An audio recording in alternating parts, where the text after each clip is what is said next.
Disclaimer. The information and education material contained herein is meant to promote the general understanding and dialogue of GAN's processing. Such information is not meant or intended to serve as a substitute for a healthcare professional's clinical training, experience, or judgment. For patients and individuals, such information is not to be a substitute for professional medical, therapeutic, or healthcare advice or counseling.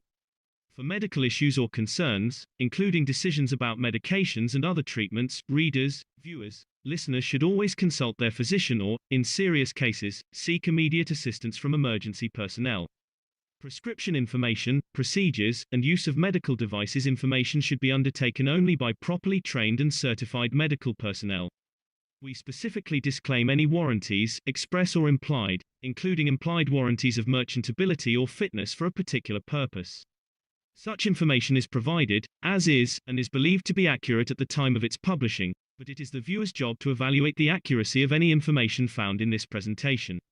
Every case presented is of their own experience, applied by themselves for themselves, and it applies to their case only. Every person experiencing health problems should seek professional medical advice and consult their course of treatment with a doctor. The processes of plasma balancing described herein are a natural process which supports the body but does not replace medical advice or therapies one is already subject to.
Innovative, revolutionary, stellar development, purest universal knowledge. In a transformative Futuristic design. The Universal Body Enhancement Spaceship Unit. The very first new evolutionary spaceship technology has been rolled out for mass production. Our Universal Body Enhancement Spaceship Unit is constructed from high-quality materials carefully selected by our team of experts. Embedding the essence of the new GANS plasma science and technology, it uses collective plasma field technology for changing and enhancing the environment of the body of the man. This new plasma enhancement changes the environment of the body to allow it to return to its natural balanced energetic condition, as in the womb of the mother, allowing every cell in the body of the man to find its natural original field strength balance. The shape and field distribution in this new space plasma technology replicates the inner structure of the universe and replicates the balance fields from which the man was created at the point of inception in the womb of the mother, not only receiving balance in the physical, but also in the emotional sense too. For the first time in the history of man, a system has been developed and delivered which not only enhances the physical body of the man, but also enhances the emotional part of the user of the system, hence reducing and eliminating many problems that could not be solved in the world of science, to bring the body of the man into near perfection, as at the time of birth. This new spaceship technology can be within the reach of every man today and can be ordered by medical practitioners, sports specialists and healthcare centres. The Universal Enhancement Spaceship Unit, the future you have been waiting for, is here. The journey from space to spaceship technology has started. Every order is subject to a contractual agreement and might require additional accessories priced separately for applications according to each case. You can order or contact us at office@at.kfm.global for additional information.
Hello, everyone, and welcome to the 372nd Knowledge Seekers Workshop for Thursday, March 18th, 2021.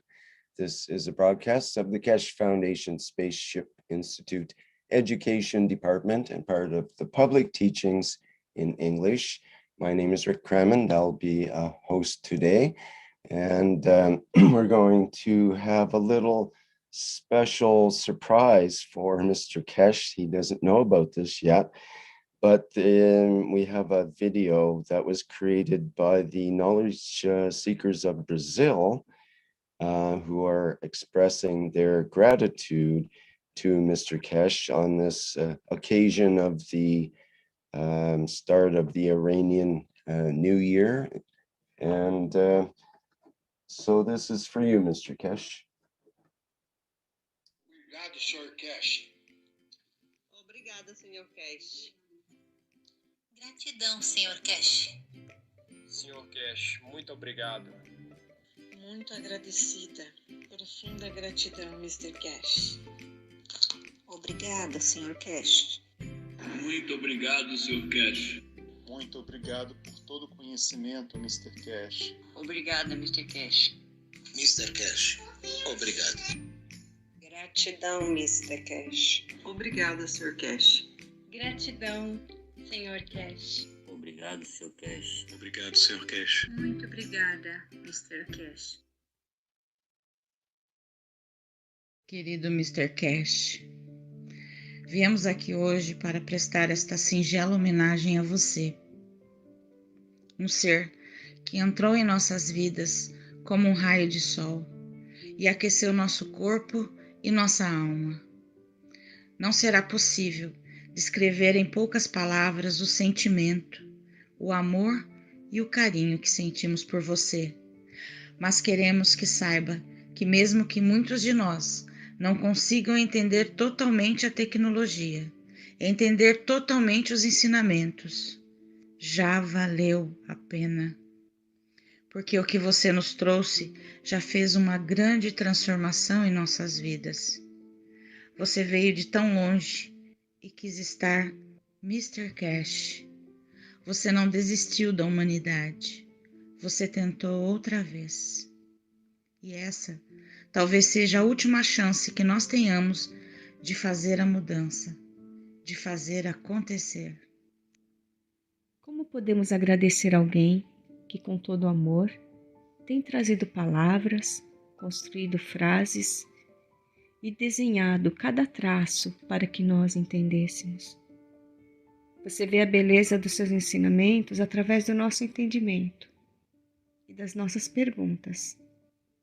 Percebe como parecemos crianças dando os primeiros passos.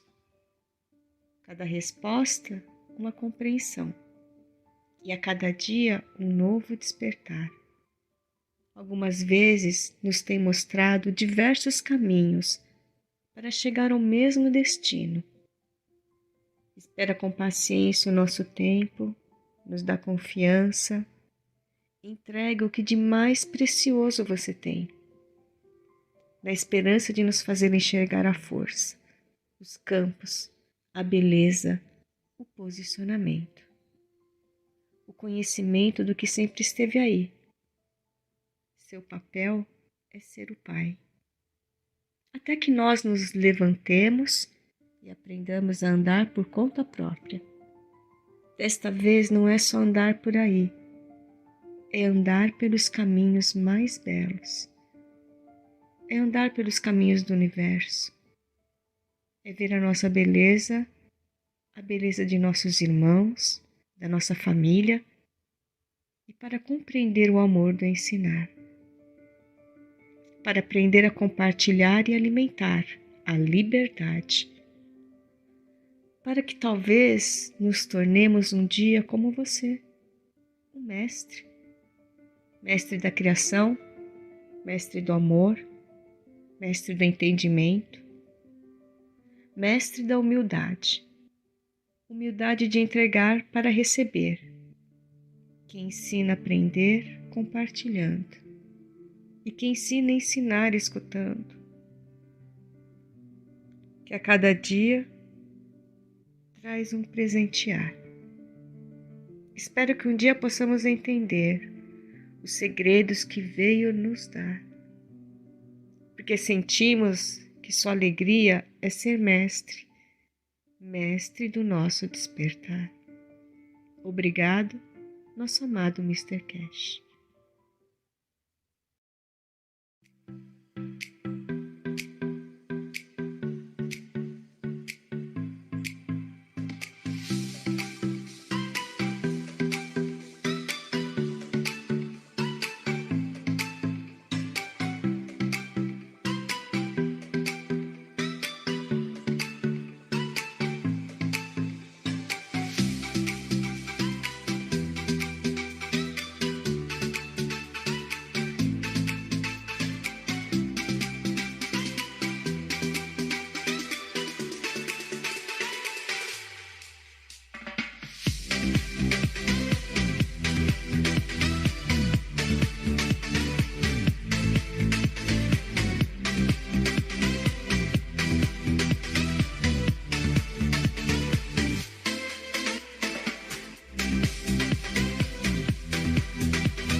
Senhor Keshe, por ensinar as pessoas para construir um futuro melhor para as crianças.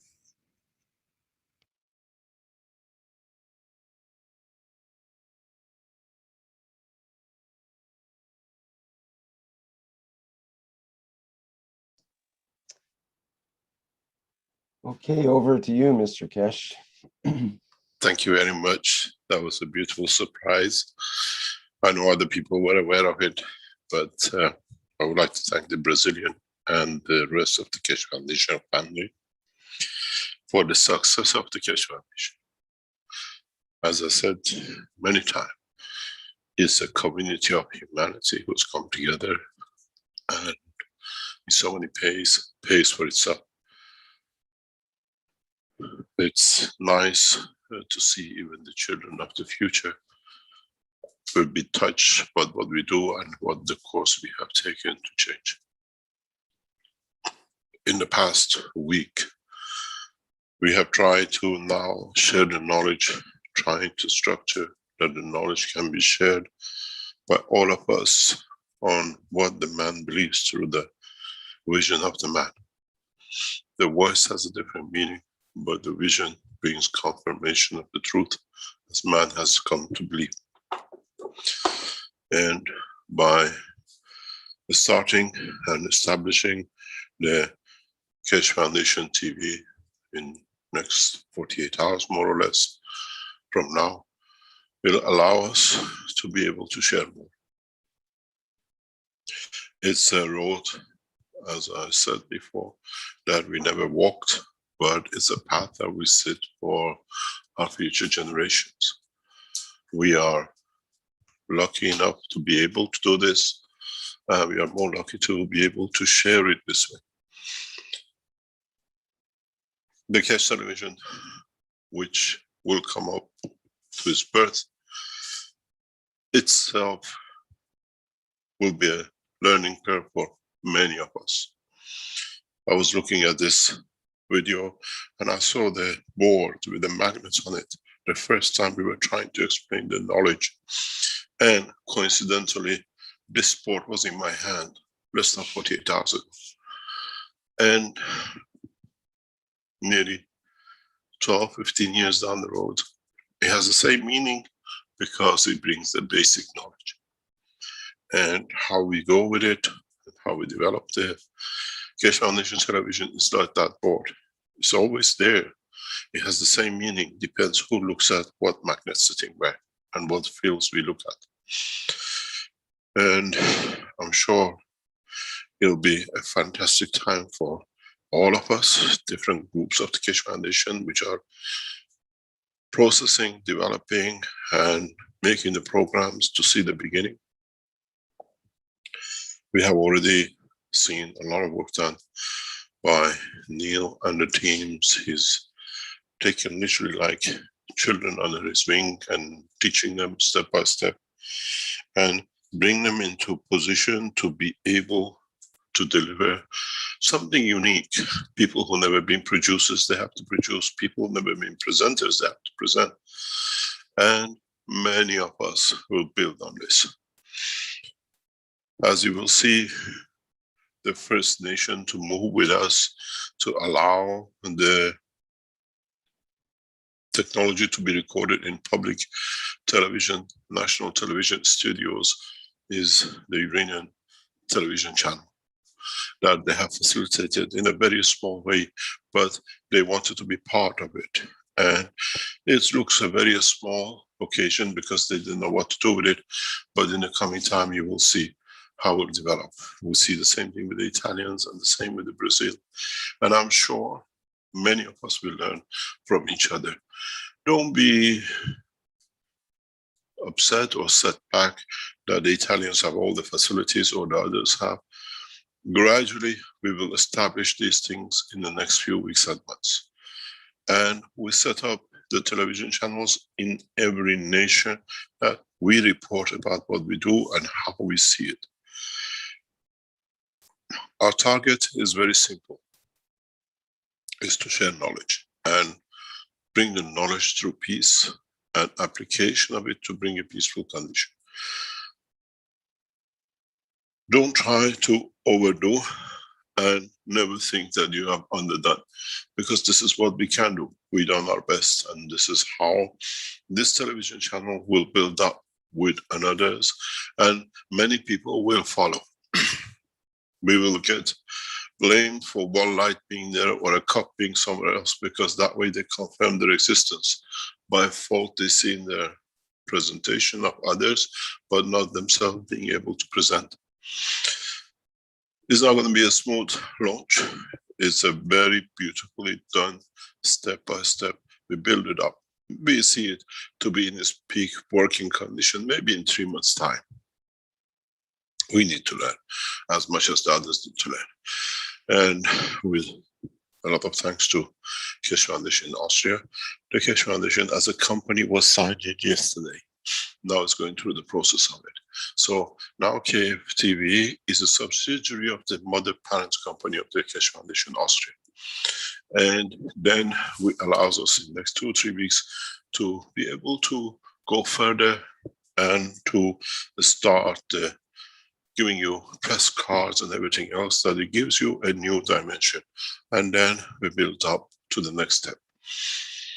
As I said, from the 21st of April, we go into the position to enforce, to push, to cajole, and to bring world scientists and world leaders into the position of understanding on television, the new ethos, the new way, and we bring them slowly in. What I said to our team, that the Keshe Foundation TV in the coming time will be where most of the television channels to come for a scientific and intellect and peace news. In a way, we have to structure it this way. To set up a television channel, being in 20, 30 locations around the world, and active people in it takes 1 or 2 years. We have established this in less than a month. So it shows our power, it shows our strength, it shows our confidence in what we do, even though we are not ashamed and we don't run away from failure. We will fail somewhere. Most of the television organizations do. We will have different approach into everything else, but everything else will take the same shape. I have always worked on one basis, on a positive and a point where I see a strength in me. I was talking to the head of the Keshe Foundation, China, a few minutes ago before we come online.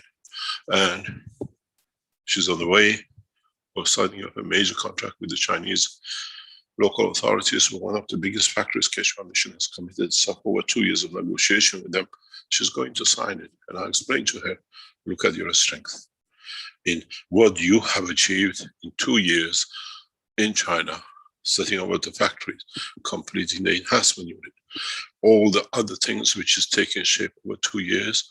Now we are different than when we went there last time before the corona.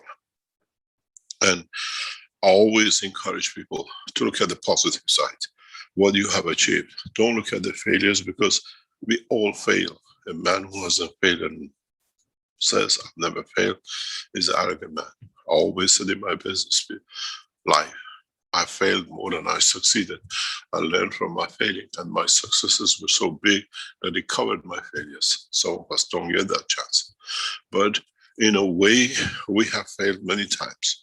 I see a lot of failure in the process of the Keshe Foundation in the past 15 years, in the way the mindset works. And if the mindset is positive, changes everything to positive. We were continuously under pressure with what the Belgians were going to do with us. Now I see that as an asset, because now we see there was a weakness in the structure. Now we bring in the Keshe Foundation Belgium into the back to the, what I call, we embrace them back into the Keshe Foundation, because the mindset was continuously to set you negative. Now the Keshe Foundation sits positive, and we are going ahead with a blast. And the same will be with television. We will have mindset of negativity, or people who try to bring us that. Always look at what's the best news, what's the next. With the television, as I even discussed about an hour ago with our team in the background, when I asked for Iranian leaders to be present at the opening. They said a very simple thing: give it time. Give it time, because the enemies are so big that if we stand next to you now, it can create you more problems. We look after you and we are there to guide you in a way it has to be done, but don't try to emphasize on what is done to, but emphasize what you'll bring in, and let people build it on that hope.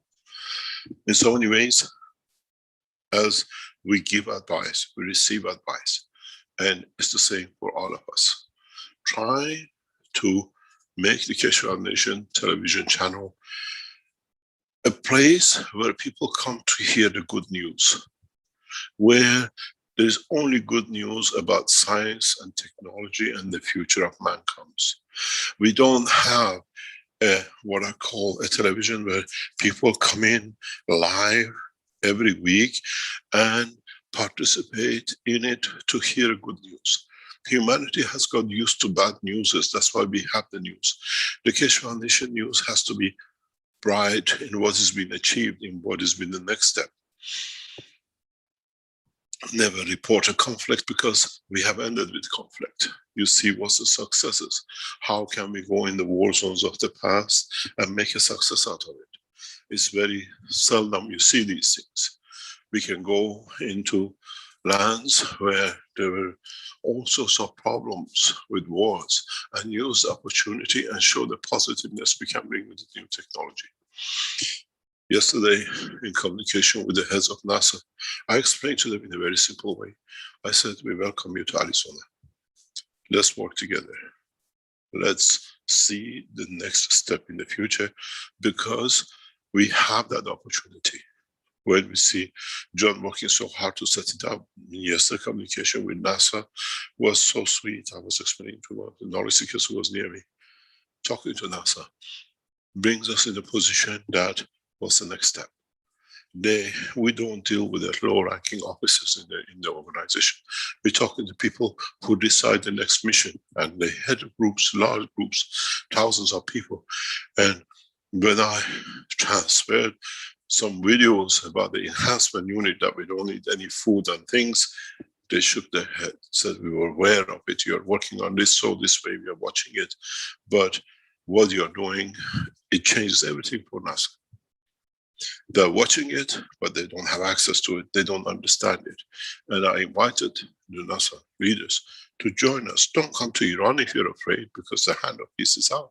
Come to Arizona, because it's another Keshe Foundation Center. And this is what we got to establish with what we call the Keshe television. We show a new way, and a way to set new scene. And in so many ways, when you hear what I call scientific organizations come in to learn more, join in to be in, then we see the success will come. I congratulate all of you, and I'm sure we're going to have a bumpy Saturday when we start, and there'll be a bumpier Sunday, and slowly the bumps become smaller, and in about a month, 2 months, Keshe Foundation as a television will be fully operational.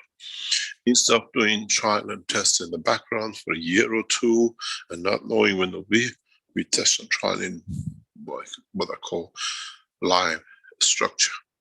We add things in, we add more in, and then we'll see how the structure will change. Anyway, thank you very much. It was a beautiful video, and it brought back many, many memories. Thank you to President Rafael, the whole of the Brazilian team, and to the rest of the Keshe Foundation family worldwide. In the process of the development of the Keshe Foundation in the past week, we have achieved another milestone. We are in a position, and we will be given offices in the first step to become part of the university structure. That now even our team in Tehran are moving to take the books and the things they need in there. What facilities provided by universities for us to bring the Keshe Foundation at a university level, that as we talk, we invite the world leaders and the scientists to come. Keshe Foundation has a structure within the university structure of Iran, which means we are set to move. it's not just us, but the whole nation is moving towards this development and facilitating everything for it. It's important for all of us to be aware that we need to take the first step and the rest will come. We have taken the first steps many times. And in a way, when you look at the pictures where the little feet were on the shoe of the bigger feet, the father walking the child to learn how to walk, this is what we are doing now. We are there relying on the experience and the fathers and the people who care. That's what I call the elder men of the Keshe Foundation and people around us to take those steps. And hopefully sometime we'll strip off the shoe, but we'll get the foot back on and we'll move on. In respect to what is our main target with the Keshe Foundation television is the peace process. We show technologies, we show changes, but the ultimate target for Keshe Foundation television in all the recordings you do, in all the developments you do, is how can this be used for creating peace? And if we can do that, we can achieve a lot. And we'll see what is the next step, what it'll bring us and how we develop. And we'll see what the future holds for us as what we call knowledge seekers, and not to be arrogant to be a master or a teacher, but to be there to seek for knowledge to understand. In the process of the teaching, as I said, by this week, we bring everything to an end in respect to the teaching of the Keshe Foundation, but we cannot jump into the next step. We have to understand what is the next step. We go today beyond the boundary of the earth and see how life is and is being brought to us without us knowing. In so many ways, mankind has an opportunity to learn more about how and what are the possibilities of life.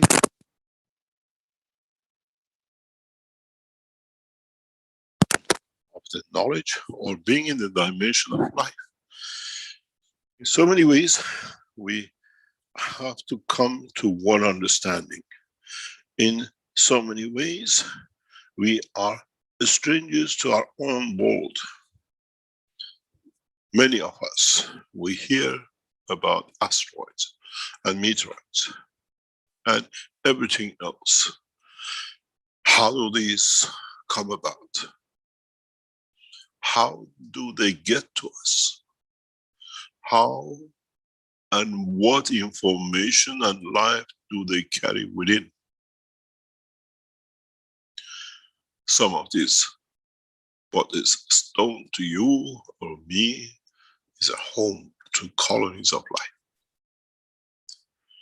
In so many ways, mankind has not matured enough to understand that even some of these stones we see in the depth of the sky and the, what we call environment of the solar system, are not from this solar system. As you understand by now, as knowledge seekers, as we see the meteorites coming and entering our atmosphere, burning, or in a way they enter or they land, or we see them as lights in the sky, or we see them in the depth of the what we call the solar system. These are not all from the solar system. As we get the stones coming in and burning from the solar system into the atmosphere of the earth, we get the same thing from the what I call the Milky Galaxy into the atmosphere of the solar system. But the size of these plasma fields which convert themselves into the matter state, some as a matter state they enter, and some they enter as an energy and then convert to the matter due to the inertia of the solar system itself, the way it happens on Earth, they become part of the solar system. And then through the dimension of their gravity and the pull, they become like asteroids. So once we see and once we understand this, we understand even life from different dimensions of the galaxy. And the same thing has happened to the Earth, the meteorites. We have galaxial meteorites, then we have universal meteorites, which in dimension are beyond man's imagination, but as energy packs that when they enter the magnetic field forces of the Milky Galaxy, then they convert to a meteorite, to an object according to the strength of the solar systems and galaxy systems. So if we understand this, we understand all the meteorites, all what has landed on Earth is not necessarily from the solar system. As much as solar system creates its own asteroids, so does the galaxy, so does the universe.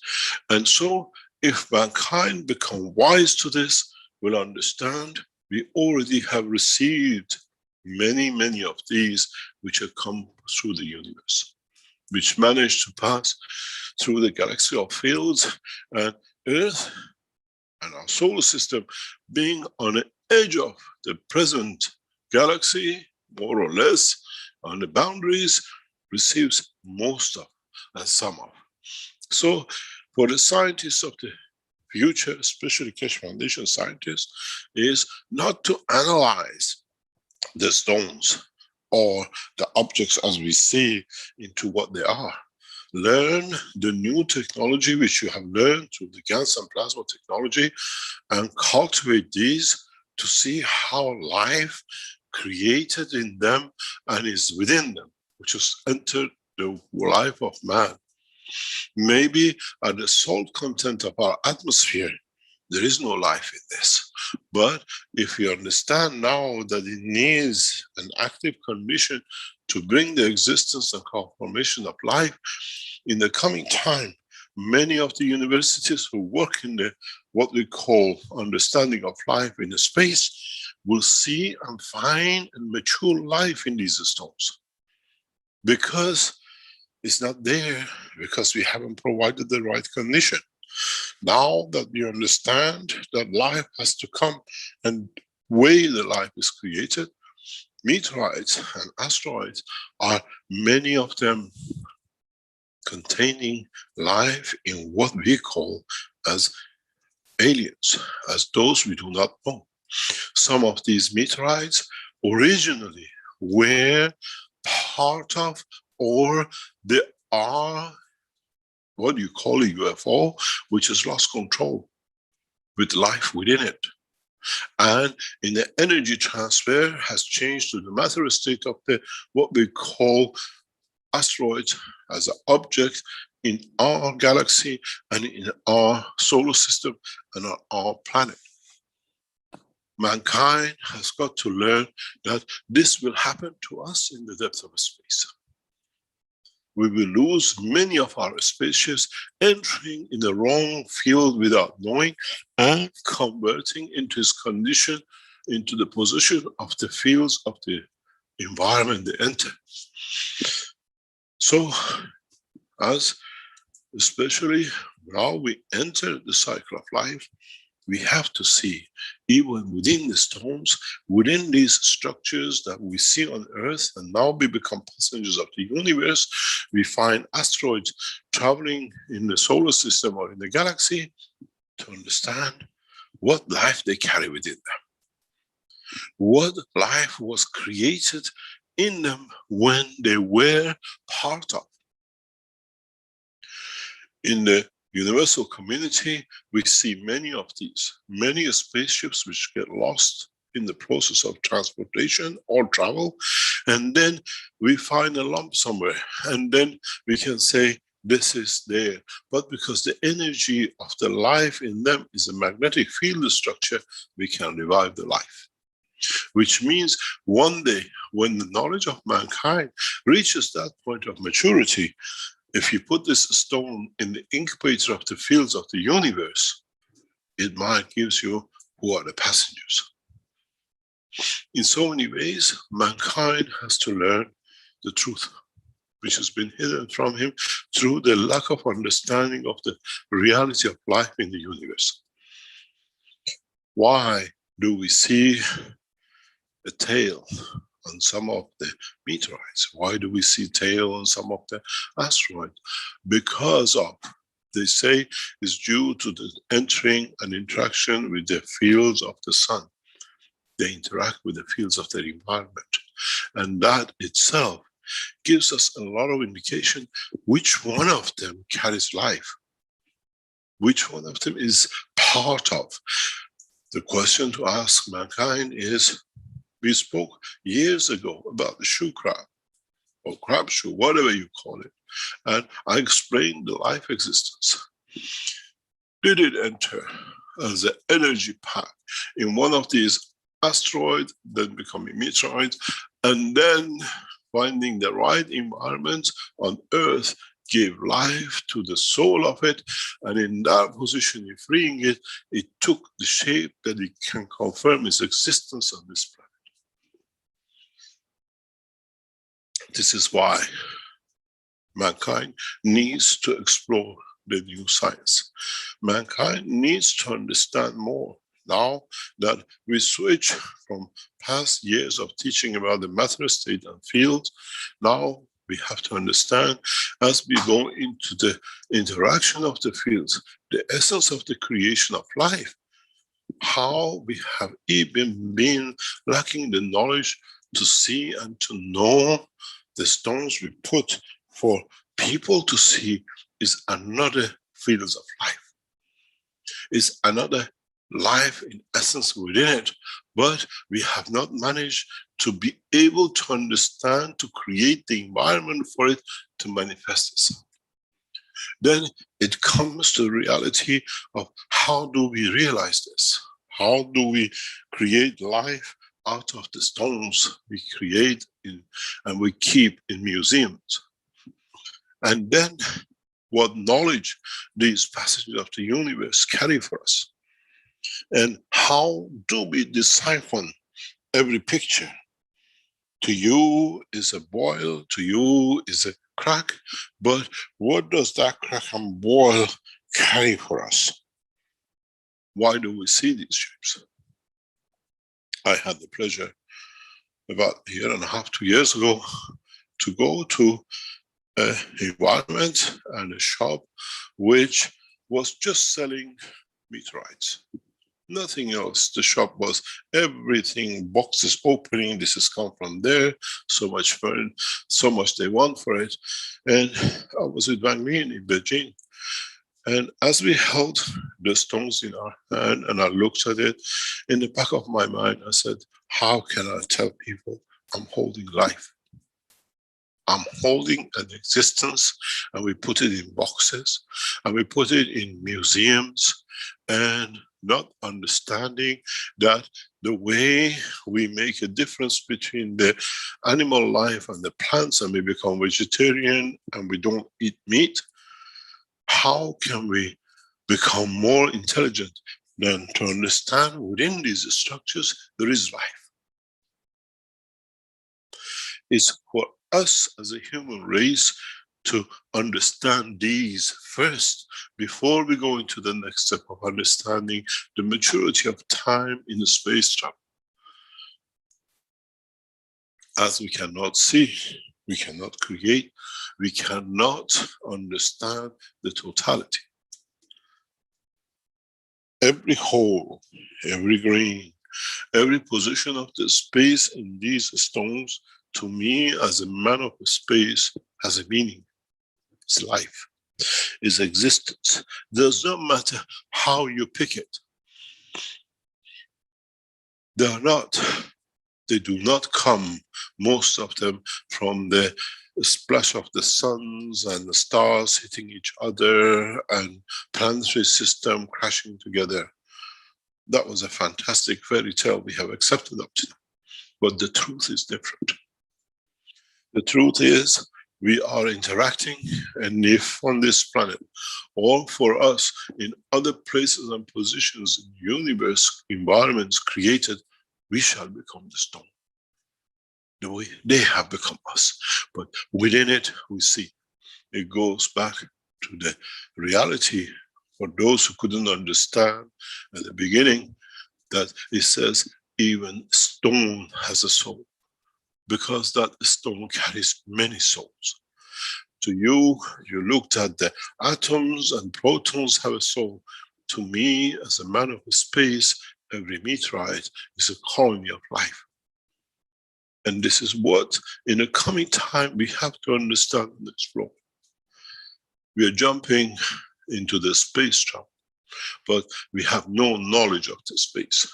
We would like to leave and change this planet and make it a peaceful place, but we do not know what atrocities will bring to the others in the universal community. But not knowing, but not being able to understand the totality. As I've said many times, when I let man loose into space, it becomes like a bull in a china shop. You'll break everything, and you think you're still right, because you don't have a knowledge that this is China. It's got to be respected, it's got to be enjoyed, it's got to be handled with care that it doesn't break. And mankind has to go through that phase. And this is why in today's teaching, I brought you a line between man and what is outside. That when we start the teaching with what we call the process of interaction of the fields, what do we know about the fields of lives which is being here and is taking the shape of a stone and there's still life in it? How do we recognize it? How do we allow in some of these, what you call stones, the life which is within them creates the condition that allows them to show themselves to us? Don't forget, we stand 1 and 2 meters high as a man, and when we come to the point of demise, we come no physicality, but energy we call the soul of the man. So in reality, in the time of change of physicality, how many souls are entrapped within these stones? Are they all stones? Or, as I said many times, there are the systems with lives which are in trouble, or we have captured them and we don't let go because they cannot exist in the condition of this atmosphere. When we understand this, maybe in the future generation, our children will take these stones back to where they came from and we'll see them to grow to life. This is what we have to accept as a human race, to become part of the world of the creation. This is what we will see in the upcoming time. These stones, what we call meteorites or asteroids, some of them are or have been part of the bigger structure of life, sometime in the process of life on this, or in this universe or beyond. At the same time as we have the meteorites which come from the universe into our galaxy and to Earth, we have meteorites the size of universes that move from one universe to another. This is what mankind has to understand. And with it, how many of us have seen, have touched, have been around a life which is from another universe, which has managed through the process of its evolution enter our atmosphere. Then would we recognize, because the amino acid and the salt condition, which means conversion to life, is slightly different, and we don't have those materials here at this moment of time to produce the environment for it to manifest itself. How many billions of years they have been in this position, and they have landed on Earth millions of years ago, and they're still in there, calm and serene, waiting for the condition to manifest itself that they can show who they are. We have these with seeds and plants, that the seeds are within the ground and they don't show anything. And suddenly out of nowhere, when the condition comes right, man creates that condition, or the atmosphere does, they manifest themselves. We all know the story of the poppies and the fields, battlefields of France, where nothing ever grew there. And after they bombing each other for days and weeks and months, suddenly poppies grew red. Nobody's seen poppies for a long time, and suddenly out of nowhere, by introducing the what I call weapon technology of the man to destroy each other, to create the condition that the poppies could grow. And they show themselves in the red color, what they call the blood of soldiers. So even on this planet, we have that condition. Now we have to understand we have the same thing amongst us. The question I've raised many times, has the life on this planet, in reality, has it started on this planet? Or was it brought in by another meteorite that in the right condition and the position led to creation of the life as we know as human being, with a little bit of adoption, as we've seen it with crabshoe or shoe crab. Either way, man from now on has to become wise to the creation and the knowledge of what we have, what shall we become of us in the space, and what happens if in the spaceship the man makes from the field interaction in conjunction and in entry into another dimension becomes the stone which is in front of you. Can you hear the ones who are looking at you and say, hi, I'm here, get me out of here? Or would you hide within the structure of the soul? I stay here because I don't know that's man might eat me. Mankind has to become wise to the truth and the reality of the existence and depth of the space. We need to develop a massive understanding of the culture of life. How do we create environment that the culture's life in it, irrespective of the position, place, and the dimension? This technology, in a very hidden way, is embedded in the enhancement units. In the enhancement units, when we develop it and tune it to the environment that we like, as I've said, in a very, what I call sweet and hidden way, is we can create the condition that when we put this stone in it, because we can measure its field effect, life becomes alive. We see the stone will change to the dimension of the life, because now we can create the condition of, doesn't matter which galaxy, which universe, which part of the universe it came from, because the knowledge within the structure of the enhancement unit is developed to create the condition for every position in the universe. It's not just that you go in there and you satisfy your hunger, or you save yourself from a slight little cell in the liver, which call it cancer. The enhancement unit, this is why it's called universal. You can create a condition in every position in the universe that you give chance for life to exist, and for you to be able to adapt yourself to the condition you're going to enter. In so many ways, what we call interaction of the fields, if we understand it, the way when you enter from the room warm into a room cold, and the condition changes and you freeze and you become an ice block. These stones are in that condition, but through interaction of the magnetic fields and not matter state field temperature. If we create the right condition for this stone in the enhancement unit, I ask you one question. What kind of life you will see within it? What would it manifest itself out of? Then you understand why Now we are going into this direction and dimension of interaction of the fields from next week. So you open your eyes in a new dimension of life. To open your eyes in another dimension in the knowledge of the Creator. In a way to understand more, that by seeing more, man finds out how feeble his life is, and how we change, and how the changes in the knowledge for us gives us a new vision, a new dimension to understand more, to appreciate the beauty of the Creator.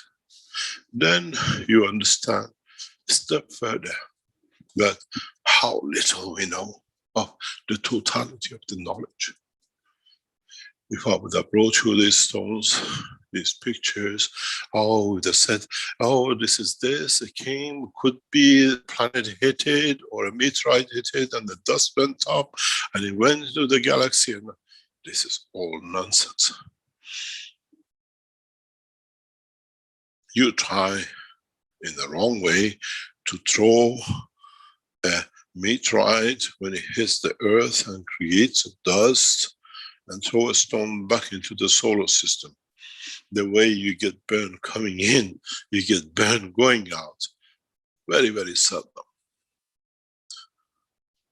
So, in reality, mankind has to come to understand the new structure in life, the new understanding of the science of the creation, the new ways that we respect life in every dimension. I'm a vegetarian. I don't eat meat. If you're a vegetarian, you don't eat meat. Would you like to have a stone because really has no life in it? Then because you haven't accepted that vegetables have a life too. This is what man is going to do in the space. Ooh, I don't eat meat because it comes from earth. I don't eat vegetable because it comes from earth. They're alive, but I eat you because you're not from earth. Would you like to be in that position? Or do we become selective to suit us? And in that selectiveness, we create more problem for us as a human being on earth and in the depths of the universe. This is why the teaching of the Keshe Foundation has to be by those who understand it in depth, to understand, to respect the fields of the universe, not for them to become something that you consider that there is a life or they could have a soul. Don't forget, mankind knowledge is slightly tuned to it but never understood it. Why some things are rays and some things are photons and some things are particles. Now, which dimension would you like me to catch you in? In a photon, in a particle, or in the light, or as a ray? Either way, your life. And this is what in the upcoming teachings we teach you more, the essence of the creation. Then if you understand this, mankind will become mature to totality of the fields of the creation and the Creator. As when you take life in that position, you take part of the Creator. Would you like to eat him? This is why in the teachings we take the teaching to the new dimension, that the man will even respect the fields of the universe, not only the collection of the fields that might have a soul that you might eat or you might consume.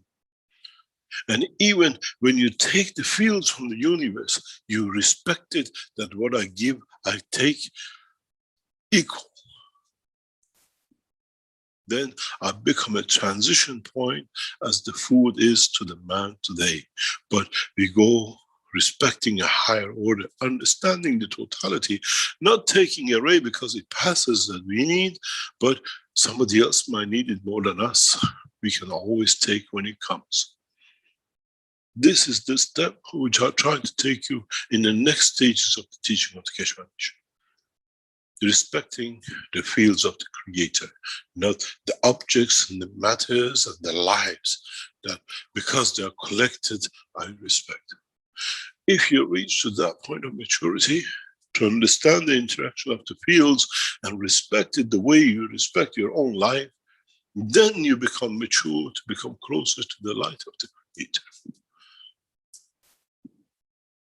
Then you understand. Ask yourself one question. Is there a life in the stone and the stone?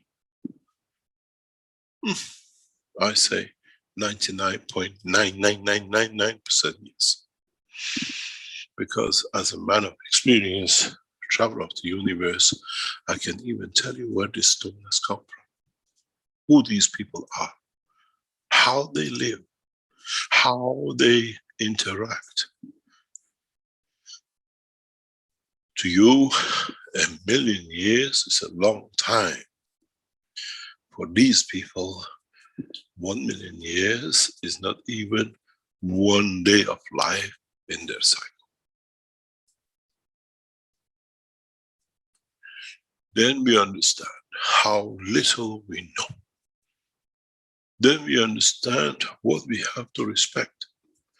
When you pick up a stone, don't forget, even the stone has a soul. If you create the right condition for it, that the stone doesn't melt, but it opens up now that you understand the technology of the gas and field interaction. And let's see what it shows itself in the field dimension.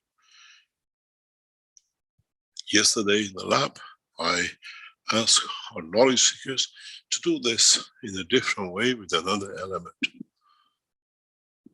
And I know the answer, I know what is going to come, but it was a surprise to him.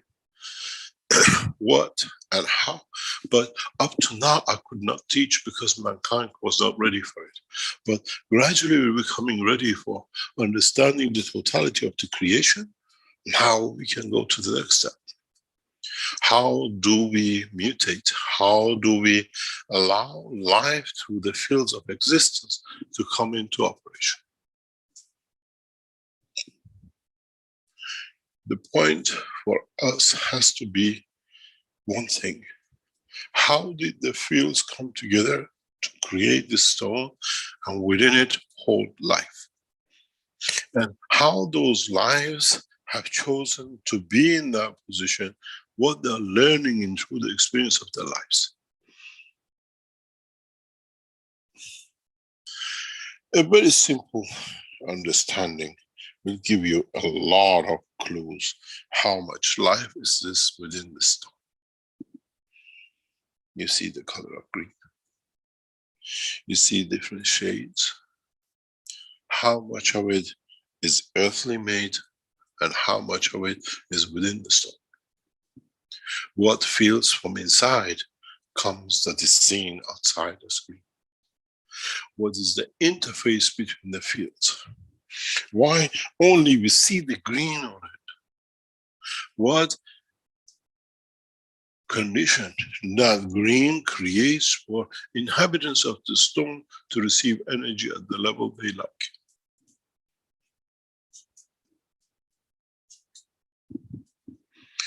When you look at inside of it, when you look at the holes in it, why do you have these holes? Was the stone melting what was boiling inside, or is this a cavity of the position where the souls could exist? Now the stone has a different story. Now we understand the totality. As I was talking to one of the knowledge seekers recently, why do we call it the black hole? Why is it black? Isn't it the truth that the field strength on the boundary outside covers a full life of light inside? Isn't it this what we wrote in the first paper about the creation of the black hole? The origin of the black hole. Just because we see it black outside does not mean there's nothing inside it. And most of you knowledge seekers should have understood this from the first time you made your first nano coating. You hit the gem of copper inside the darkness of his skin. You call it nanotechnology. You should have seen life exist within the life of the copper, the life of the zinc, or whatever you make, exists inside that black hole. Just because it's on the tube, you can't say it's a nanotechnology. But that's the true essence of life in the universe. You have to get through it, go through that 30, 40,000 layers, and you see life, the copper inside, the soul of it. This was one of the only ways I could teach mankind the beauty of the creation and what at that time was made not to be understood, that what is it? Black holes are eating machines, because the man never understood the truth about it. What is black? It means protecting itself, that the life inside exists in its entirety. Get a copper ball, throw it in the caustic, create a new condition for it that in respect to its environment creates a protection layer on itself. We call it nano layers. And now you have a black hole in your hand, but inside is copper. You cut it and you see it. It's the same when you cut through what you call a black hole in the universe.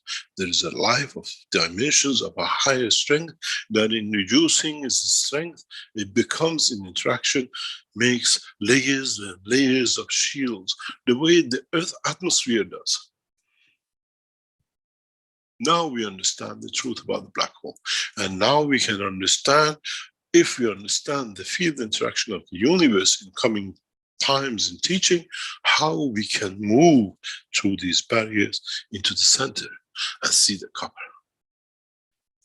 Now the knowledge of transmutation and transportation through fields of the universe become paramount, not to transmutation of the elements as was promised become the point of maturity of the man. That was the maturity of the physical man.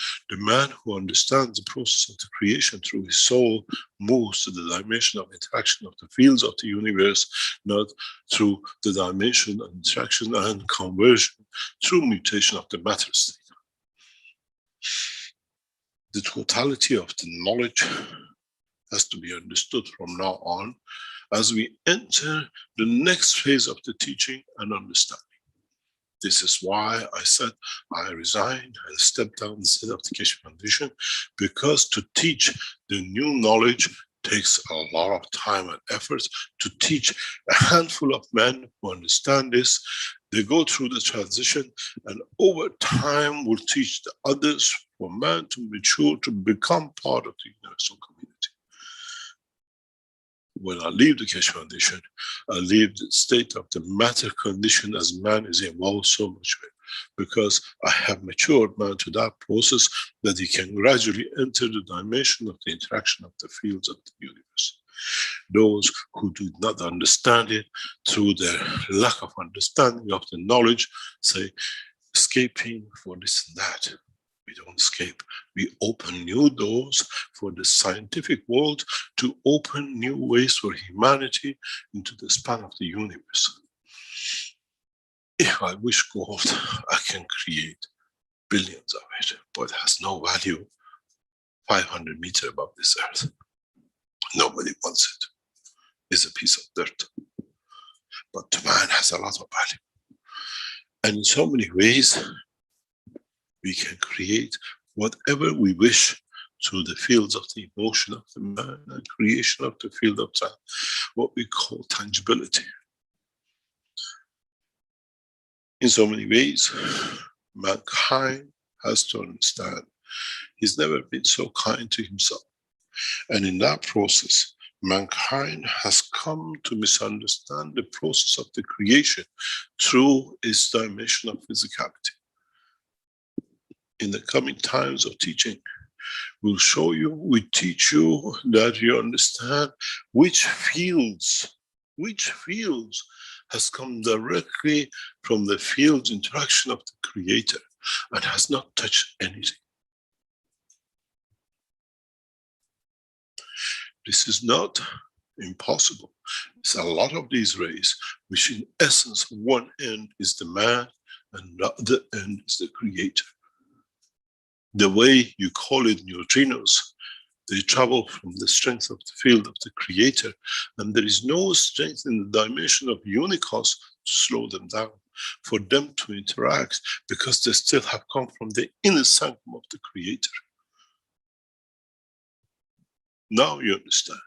When we say servitude, when we say the purity of the understanding of the love of the creator, some men will travel that gap between their soul and the creator in an instance, because they go into the depth of the fields as the strength of the field of the emotion of the creator.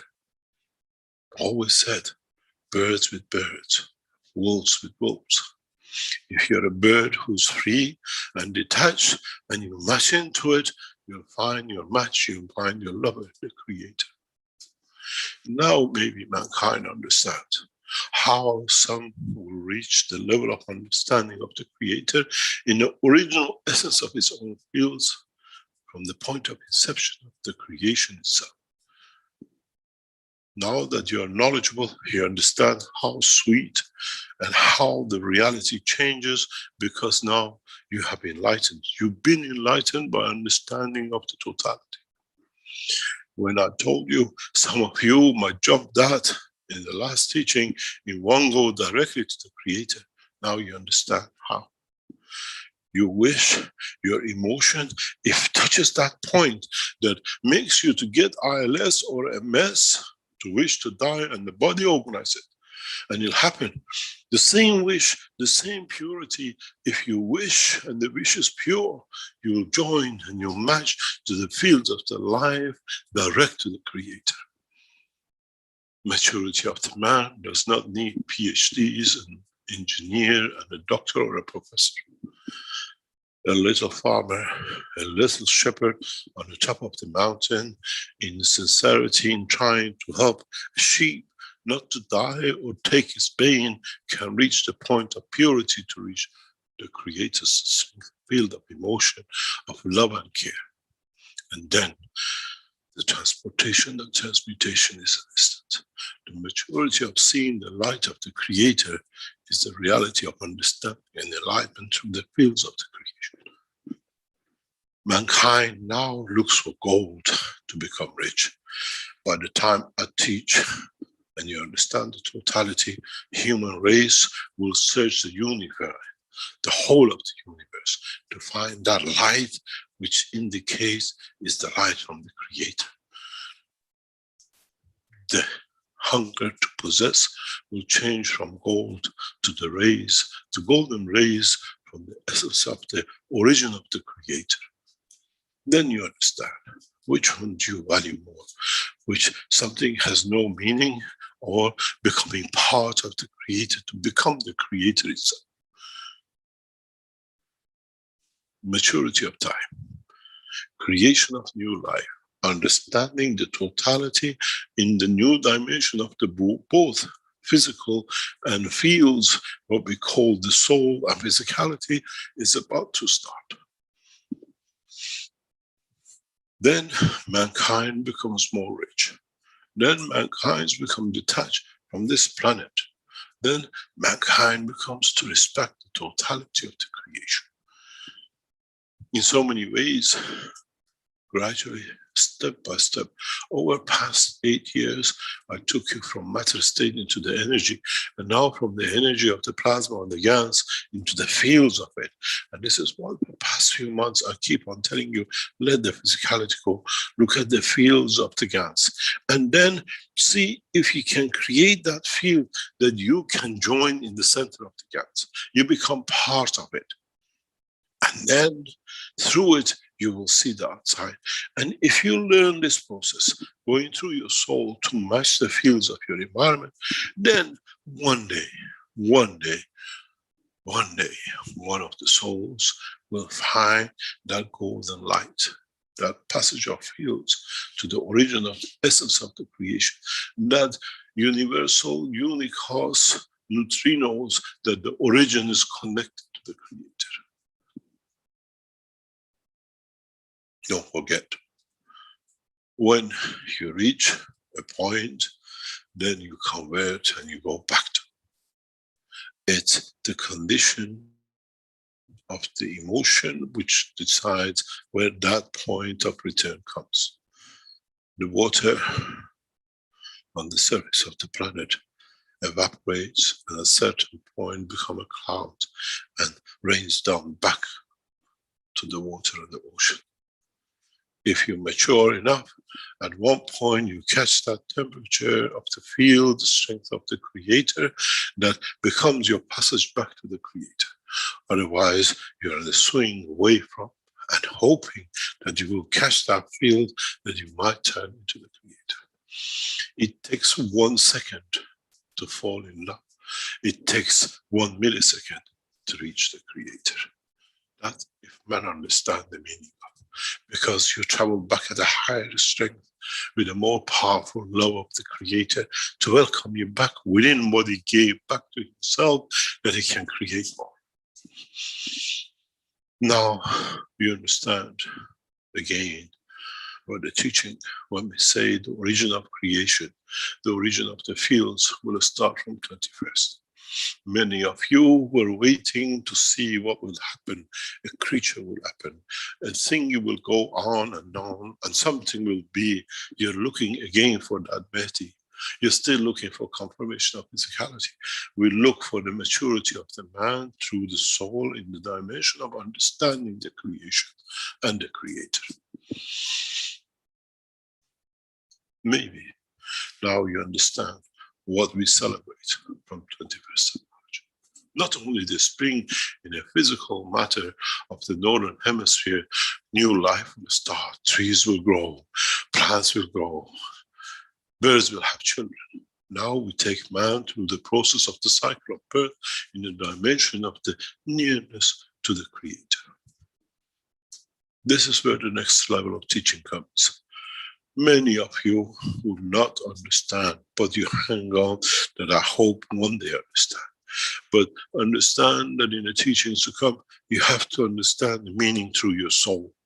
To the confirmation of it in physicality means you're still not matured, as I can't feel anything, I can't see anything, but you do not know if your soul has already taken a trip back 2 steps or going forward 10 steps to the creator and the essence of creation.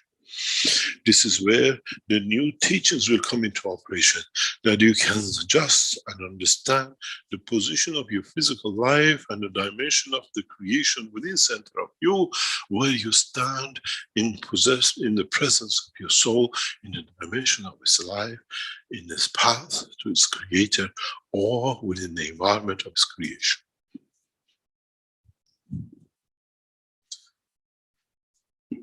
You were waiting for Mehdi, but in fact the Mehdi is you. It's your soul. It's the understanding of the creation in the essence of the creator's fields of interaction. In a way, when we become the body of the man and we manifest our physicality, we are like a clothing which is born and worn by many people before, and somewhere down the line it's been passed on to us and we wear it as a frock of the man to confirm our existence. Before, this field was part of the galaxy, this field was part of another being maybe.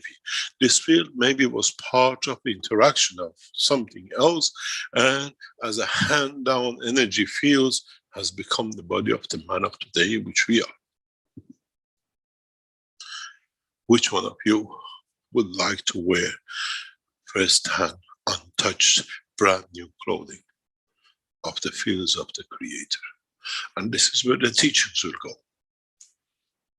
This is, if you go back, I explained, even in one of the teachings at the beginning of the recordings we hear, you become a speck of dust, part of nothing.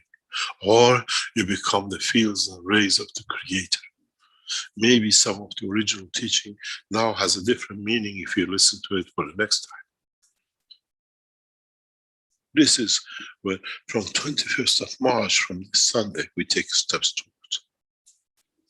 We are not abandoning mankind, but we are elevating the understanding of the man in the essence of the creation and the creator. We don't need to be rich to be able to buy and be part of the first hand clothing that you reach and you receive directly from the Father as a gift. This is what the teaching of the coming time will be. And that's why I emphasize many times, we will talk about the interaction of the fields. This is why I pushed you, and I pushed you for past months. And we've seen Alex in Canada has got a touch of it, but can't understand the totality of it. And we see how the teaching has changed from the time when we had Armand talking about making ganses and nano coating, the majority of the time that some of us now start understanding part of the interaction of the fields. And in the coming time, we'll have more and more knowledge seekers who are more pure, and the enlightenment of the knowledge will come to them, and they become the teachers of the next cycle in understanding the fields of the creation, in understanding the process of creation, in understanding, respecting the fields of the universe, not the entities of the universe. Because when you respect that field might be connected on the other end to the creator. How and how are you that you could respect your own creator? We become humble through the knowledge. We become arrogant in being able and reach the position to feel, to be part of the creator. And even the arrogance at that moment is arrogance of serving, not possessing. This is what now you might understand in my teachings in past times. Now, where the technology has no meaning, except for you to understand the process of the creation, except you to understand the interaction of the fields of the creator that on the millionth time hand clothing down the line has become you.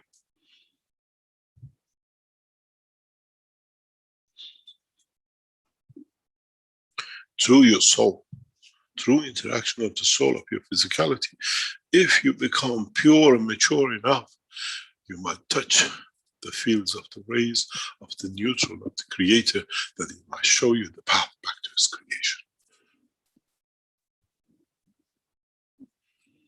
Now you understand the process. Now you become intellect to understanding the work of the creator.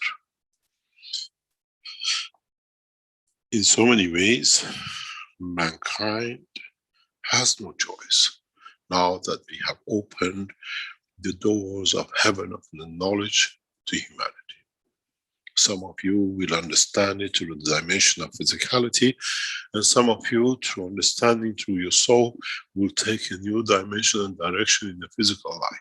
That to brings you to the position that you are like, as I said to one person before, you've seen the bride turns around and throws the bouquet in the air to see which of those behind her will catch and become lucky to become the next bride.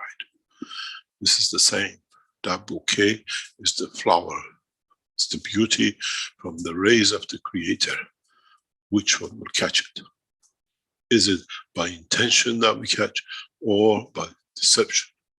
Those who get deception, they will never get married.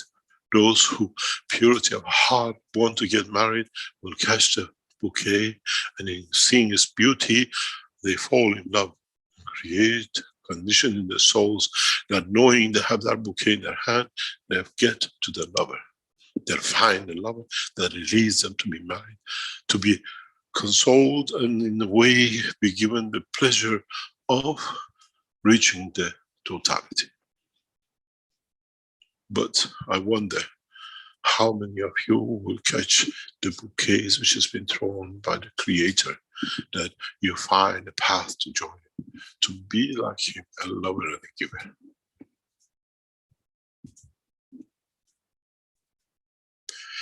In so many ways, as we cannot do ourselves, we create children that might be in their process in the development of their physical life, one day, one of our children in the future will catch that bouquet and find the path to the Creator.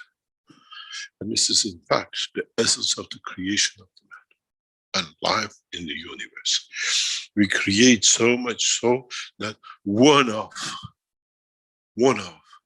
the ones who's been the bigger, wearing a torn clothes of the 1,000 and million times by others ahead of them, will become rich by catching the bouquet that can reach the Creator and wear the frock for the first time, to be part of the totality, to be the Creator, to become mother by the marriage that leads to the creation of the totality of more, to be generous and to love. Maybe some of you already have been enlightened today to understand what is to come. And some of you are still in the tangle of, I don't feel anything, this is all talk. Has to be. A neutrino does not show itself as a photon till it reaches the right environment. A ray of the universe and the galaxy does not show itself as a light in the eye of an astronaut till reaches the right condition in the eye of him, that he can see that flash, that beauty. So, in so many ways, as you were hoping to catch the bouquet, understand one thing. What is the bouquet that your soul needs to catch to find a way to the Creator? The elevation of the soul by creating more fields to be within it. Like, as you see, you have a copper oxide. You don't know which one is a copper and which one is oxygen, but you know the collection is copper oxide. Man, by servitude, collects more things in that oxide. Zinc, copper in that plasma, everything else in that plasma. That maybe at the point of maturity, and by coincidence, if he enters the room, he can catch the light of the Creator. That because he has a full spectrum of it. This is why we say we praise and we bless our people. This is why we give to the soul of the Christ, that we continuously add that he gets to the point that through his soul be able to catch the fields of the Creator and be within that realm. Then when we call it the Son of God, does it mean that that soul was directly enlightened by the rays of the Creator and it became the manifestation of itself, as we are the millionth down Son of the Creator? That's why he's still part of his essences with us, as in amino acid and genetic construction. We see he has the eye of the great grandfather. In that process, we carry the soul of the soul of the soul of many millions of the grandfather to be the Creator. Or we mature to the point that our soul reaches that maturity in one instance. As I said, in the Sunday teaching with Americans, and they say, do we call you a doctor or what title? I said, I don't need a title. Nobody carries a title, does not exist. The only title man has to carry is his closeness to his Creator. If you become close to him and you serve, you have reached and achieved the title of him. This is part of being a lover and a giver. I have found peace. I have found love within the creation of the Creator. And in that process, my soul is free, but I have to manifest myself in the dimension of physicality that I can transfer and translate the knowledge of the Creator. But how much you understand, and as I said, when I teach, I do not teach mankind, but I teach the totality of universe as being a part of the light of the Creator. We reach and enlighten the whole lot. It's not directional or dimensional.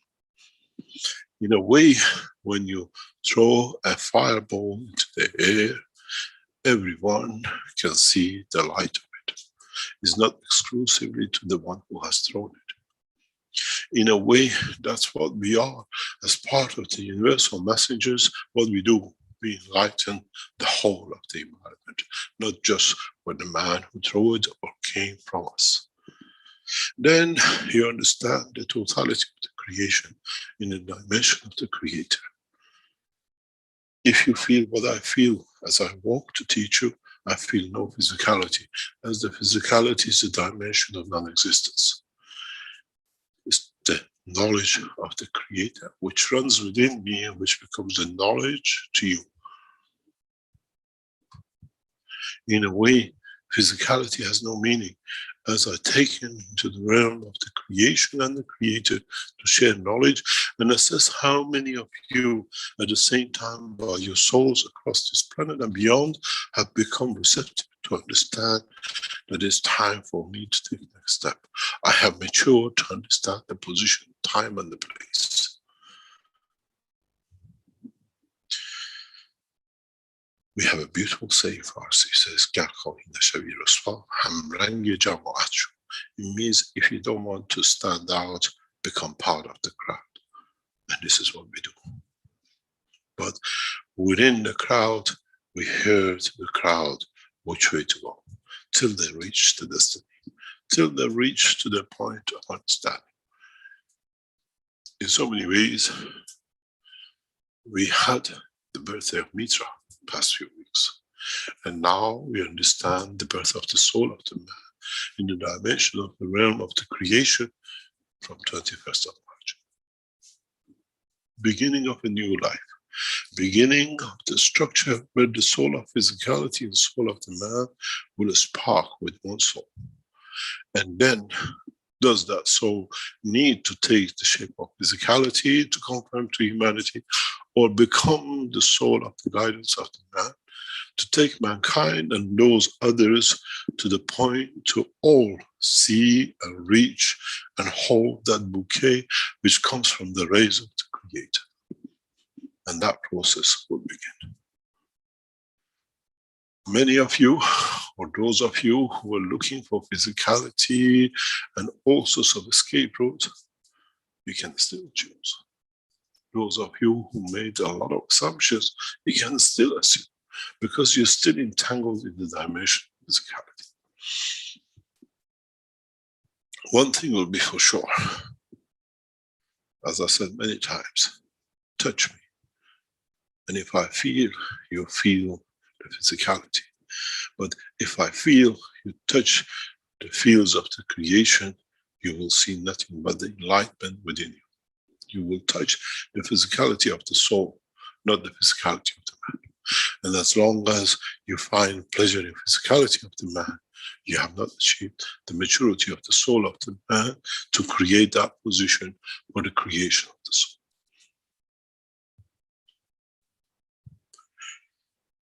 As I said, look at the stone and contemplate. What are you holding in there?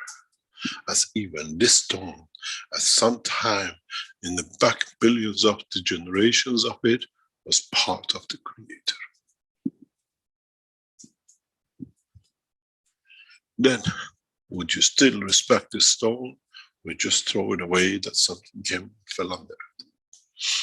Where this stone entered directly to the position of our life, coming maybe closer than any of us from the source of the Creator. Man has to respect the dimension of interaction of the fields of the universe.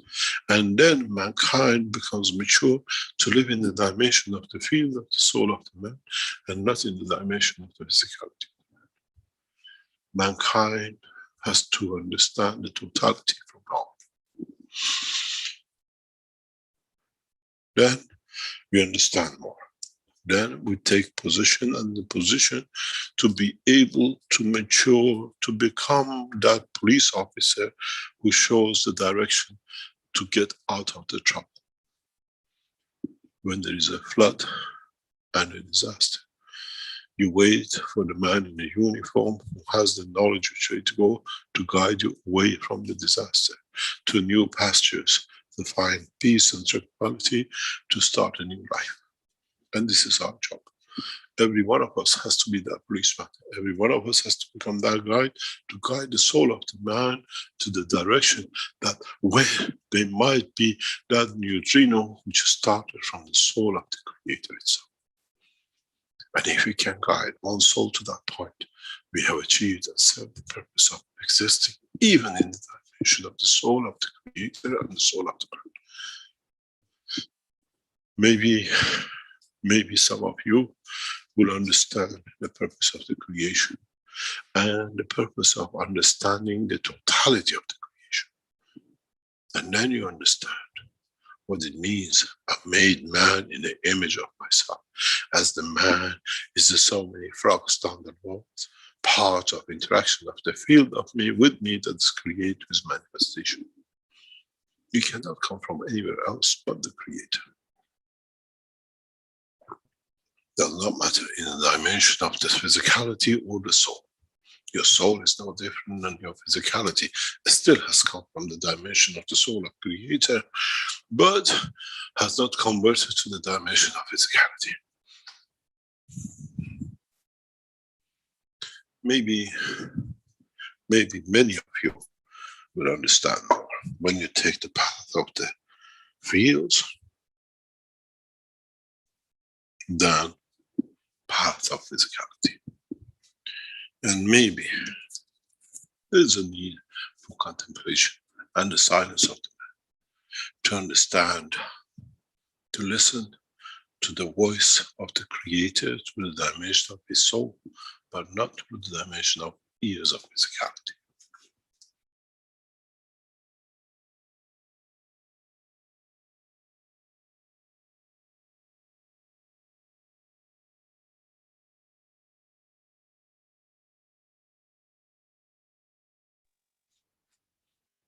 Silence of the soul is more torturous than the silence of physicality, because the soul knows when it's silent, it's not interacting with the dimension and direction to find its way towards the target, towards the position of the Creator.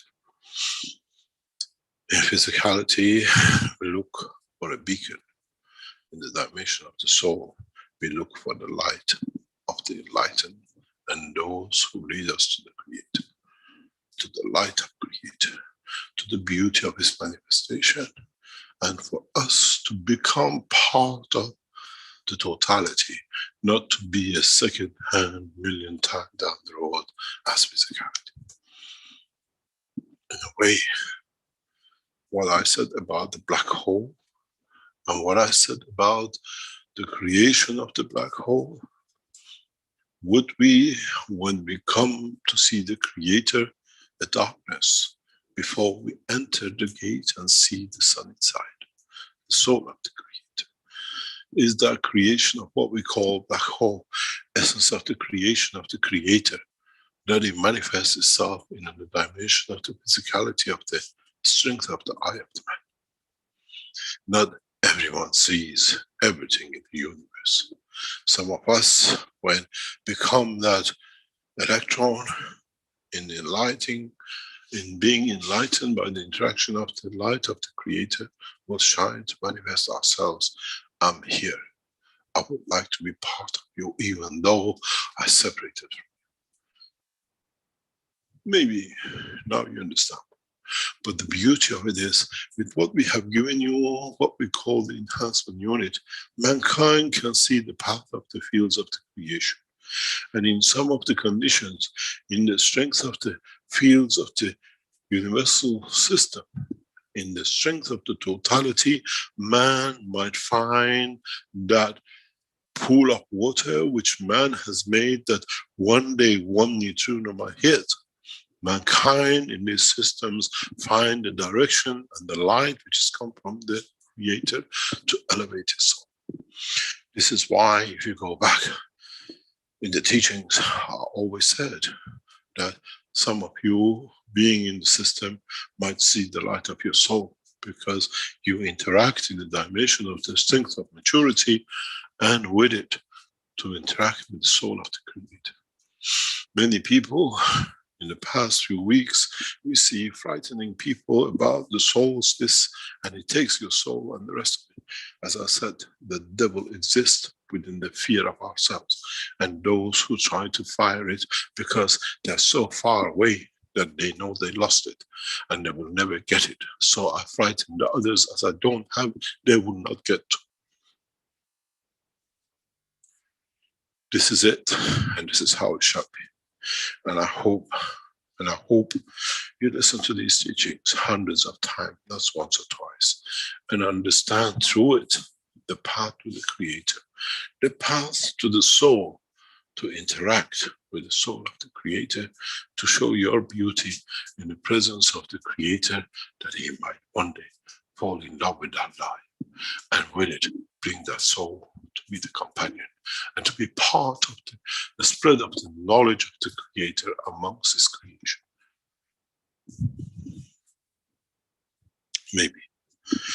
Maybe many of you will understand from today's teaching and understanding of it what we call the virgin birth, where the light, the soul of the child to be created comes from the Creator Himself, and not second and third hand, is virgin in essence of the totality from the beginning, not used and abused and then reclothed millions of times in different dimensions.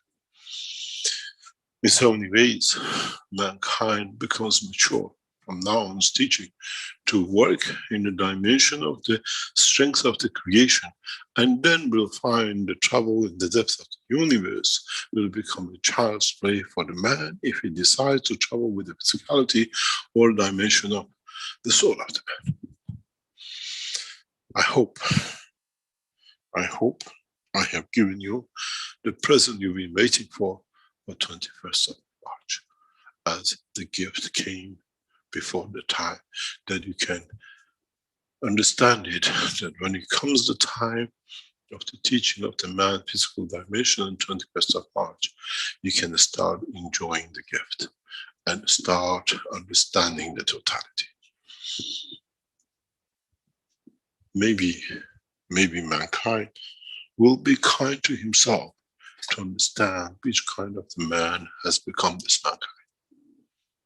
And then we progress to the next steps of understanding of the totality.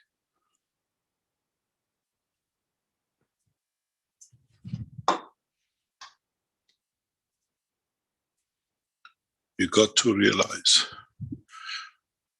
you've been taught today in two levels. Some of you heard my voice through your ears, and some of you received the message of the Creator through your soul. Search for it. And if you can match the two, that you heard the same thing in both dimensions, you might have found the path to your Creator, as both had the same message of love and care, but one was to the soul and one was to the physicality. And if you have only heard in the ear of the man through understanding of his physical emotion, try to find out the voice of the soul. And when you match, you start the trip towards the dimension of the Creator.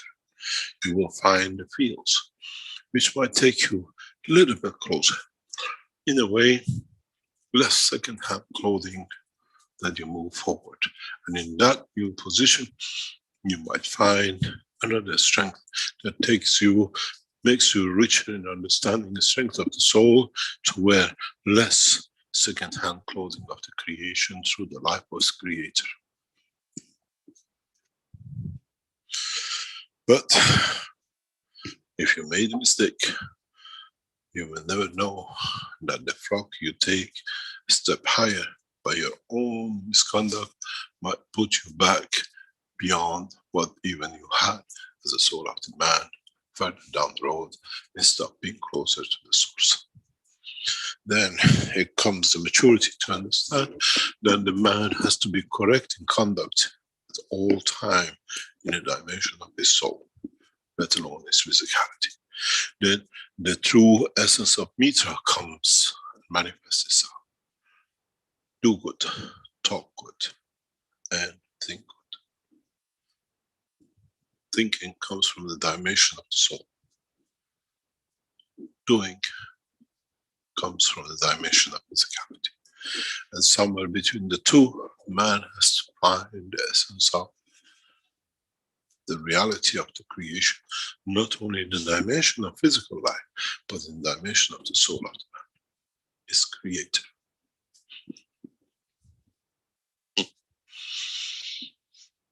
I hope some of you, and I hope all of you, have matured to understand the teaching of today.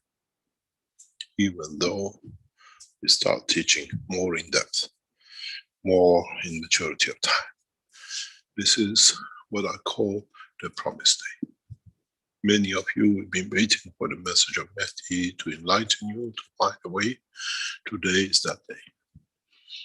It's you who have to become the Mehdi of yourself and understand the totality of the knowledge. Not to look for someone to guide you, but you become the guidelines for the others, that you take the right path.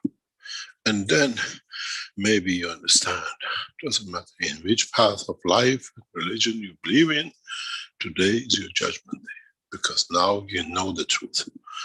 And it's you who has to judge. The judgment is on you and not somebody else to decide how much you understood. Take the path in the direction of physicality and starve yourself from reaching the goal of the Creator.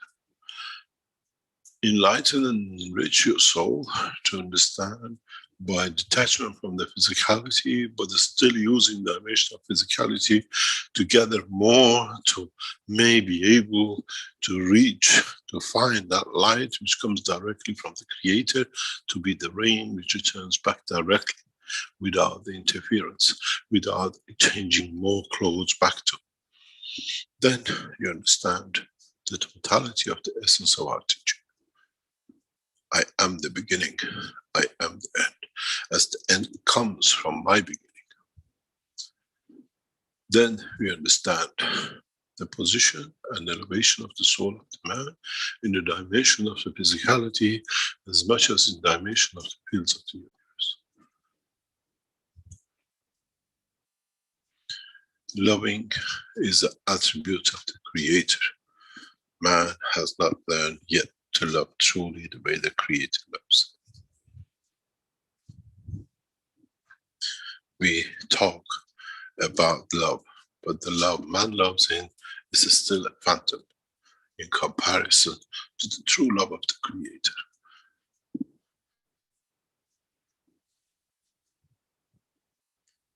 Maybe today I have opened your eyes into a new dimension, as I said, where the teachings will come from. And I warn you always months and months and weeks in advance. As a knowledge seeker told me, you talk too much about everybody expecting now, but you deliver later. Because for a wine to be sweet, it needs time to mature.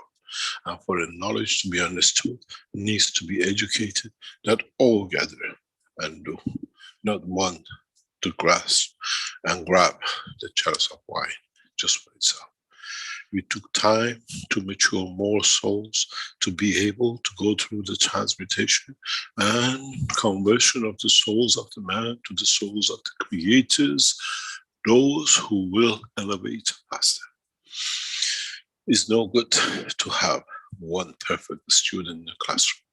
You strive to have all your students in a perfect condition of the knowledge. And this is what I've been trying to do for past centuries and thousands of years here. And now it's time for man has reached the point of maturity that we can open another gap, another light from the light of Creator in the knowledge of the man's soul and not his physicality. Thank you very much for today. And I hope you received the message from your Mehdi, from your soul. And the day of judgment for some of you is today, as you will judge where and how this position will be. And if you don't do, it's just another voice. And some of you who will go through that transition will become detached from the physicality and its bondage the way it is. Become detached like me. I accept life the way it is at the time it is. I accept a lot of suffering over centuries here by the hand of the man. But now I see the light, that all that was worth it, even the ones in the past few months and the past few years in the clothing of a scientist as a man to guide mankind to this point. We praise and bless the soul of those, even our enemies, as in a way by creating enemy, many of you had to judge your own soul and intellect. And in that process, mankind become the wise man of itself.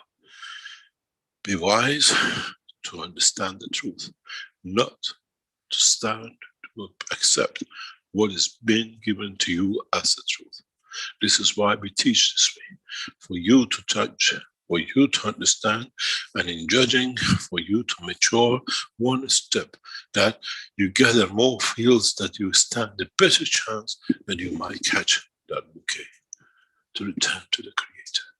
And I hope and my wish that all the 7 billions of inhabitants as man and not other creatures only, and plus all the other creatures on this planet, and the soul of all those within the universe and unicos will catch today that bouquet, that we all return back to the Creator, and we become the creator and creation of the new life with joy, with peace, and understanding of unison of the totality of the fields, that we all come from one light to start with.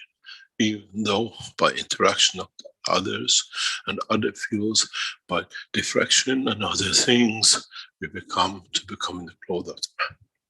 And even in the clothes of the man, we bear another cloth to hide the beauty of what the Creator has created within us, as with the frock of the man, we hide the beauty of the soul which is within us. I hope many of you mature, and I hope many of you make that path, that the dimension of physicality becomes a joy to be the manifestation of the physical dimension of the Creator, and not the suffering and the life of the man in the dimension of physicality. Blessed are those who have matured and elevated. Thank you very much for today. And I hope you'll find peace with understanding of the totality, not by enforcing the dimension of physicality due to the lack of understanding the rays of the Creator and the beauty of His love.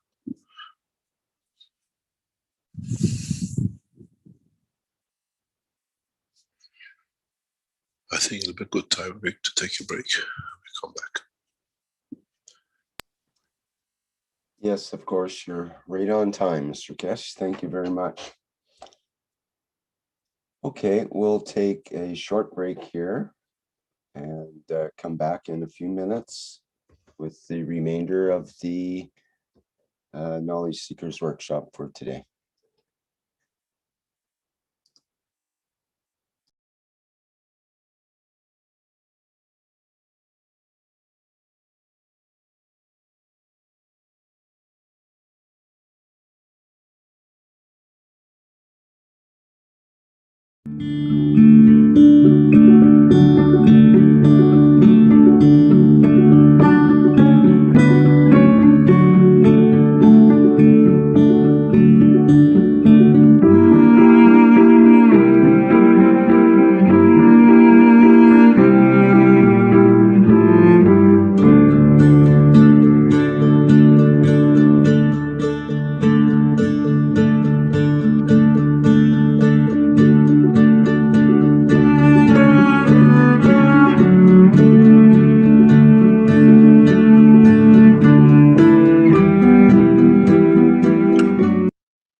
Innovative, revolutionary, stellar development, purest universal knowledge.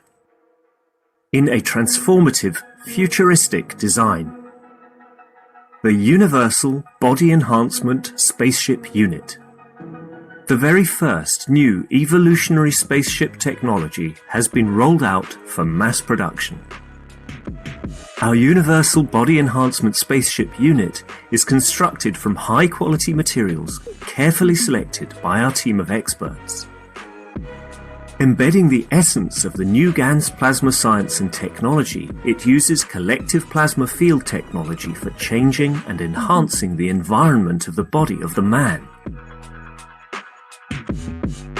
This new plasma enhancement changes the environment of the body to allow it to return to its natural balanced energetic condition, as in the womb of the mother, allowing every cell in the body of the man to find its natural original field strength balance.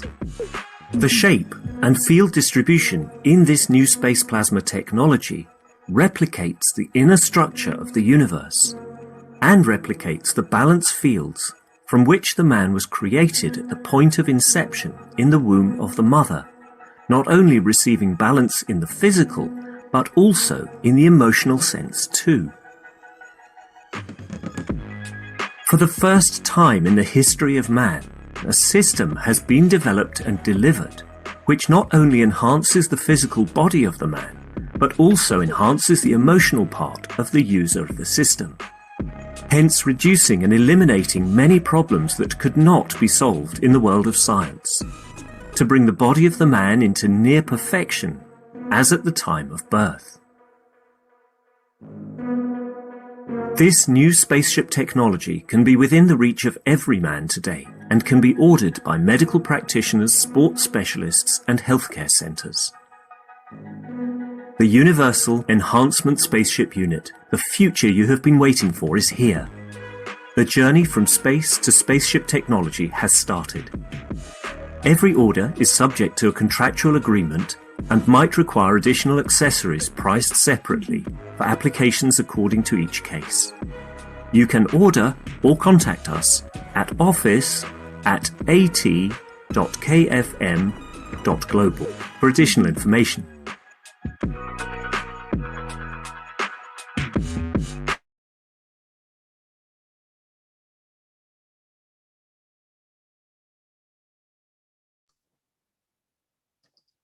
Okay, welcome back everyone to the 372nd Knowledge Seekers Workshop here on Thursday, March 18th, 2021. Mr. Keshe, are you ready to begin the second half here? Ready, willing, and I hope still able. Yes, go ahead. Okay, how would you like to proceed? Would you like to take questions or? Let's see, as usual. Okay, and as usual, I'll remind our attendees here that you can raise your virtual hand and we can acknowledge you so that you can speak.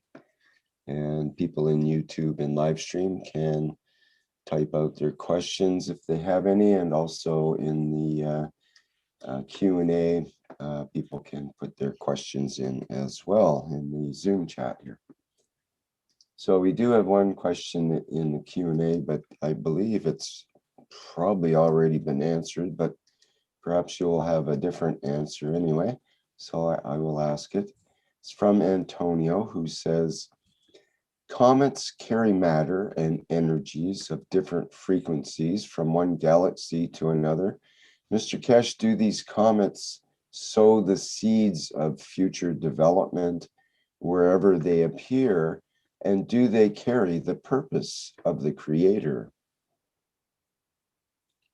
What do you mean by that exactly? Well, we would have to hear from Antonio in order to sort that, I suppose.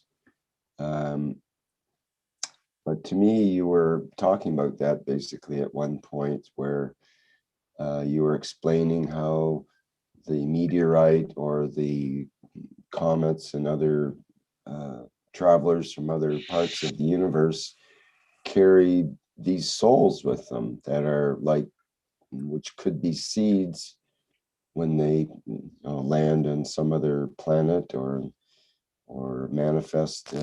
They could start out as energies, as you were saying, and then manifest once the inertia, once they encounter the inertia.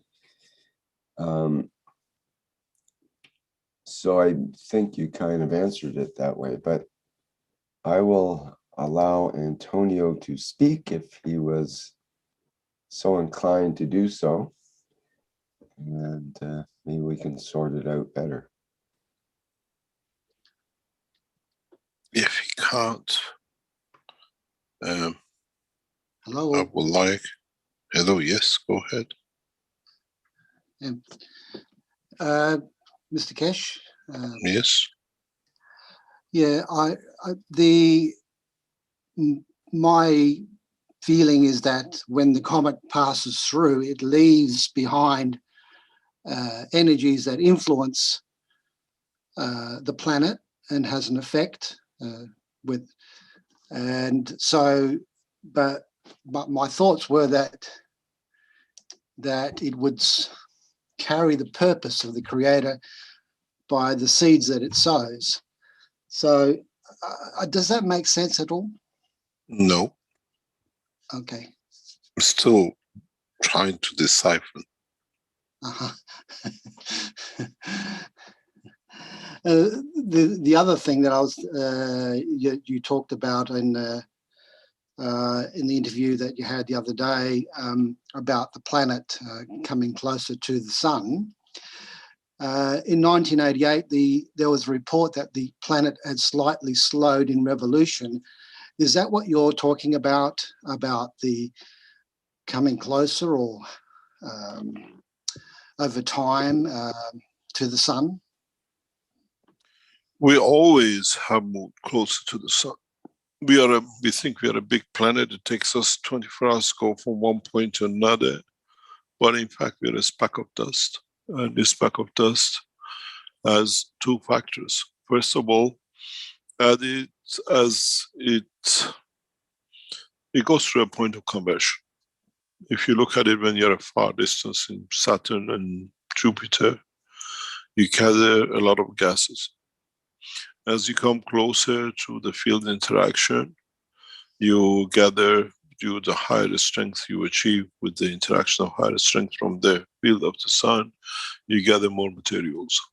The rate of the expansion of the matter state of this Earth compared to where it was in the point of Jupiter billions of years ago is totally different. We convert much more energy to matter now that we used to attract fields of the gases. That's why we're such a gaseous big planets at the far end. But gradually, as we come closer to the sun, we change. We attract, we convert more of the energy to the matter state because of the closeness and the high fields. So we have never stopped gravitating towards the sun. And maybe as we explained before, the center of the planet has a composition of the fields interactions, if you read even in the pattern of Britain, that attracts more of the fields of the neutrino fields of the sun or the universe or the galaxy. That energy creates a new condition for Earth to find its position in respect to the sun. Would it tilt us over? Would it become more dynamic? Would it go in a way of changing its motion? Because on Earth up to now, we only look in a very narrow way in the existence of the planetary system. If we look in the dimension of different way, what we see, we think always the sun rotates in circular and the Earth will take a path like this. But in reality, most of the time, the planetary system has a sinusoidal reaction depending on its matter state or the field attraction. In some planets, we see a totally different way. The motion is in a way of a rectangular combination. And this has a lot of direct effect on how the planet has matured itself in respect to its position and its center.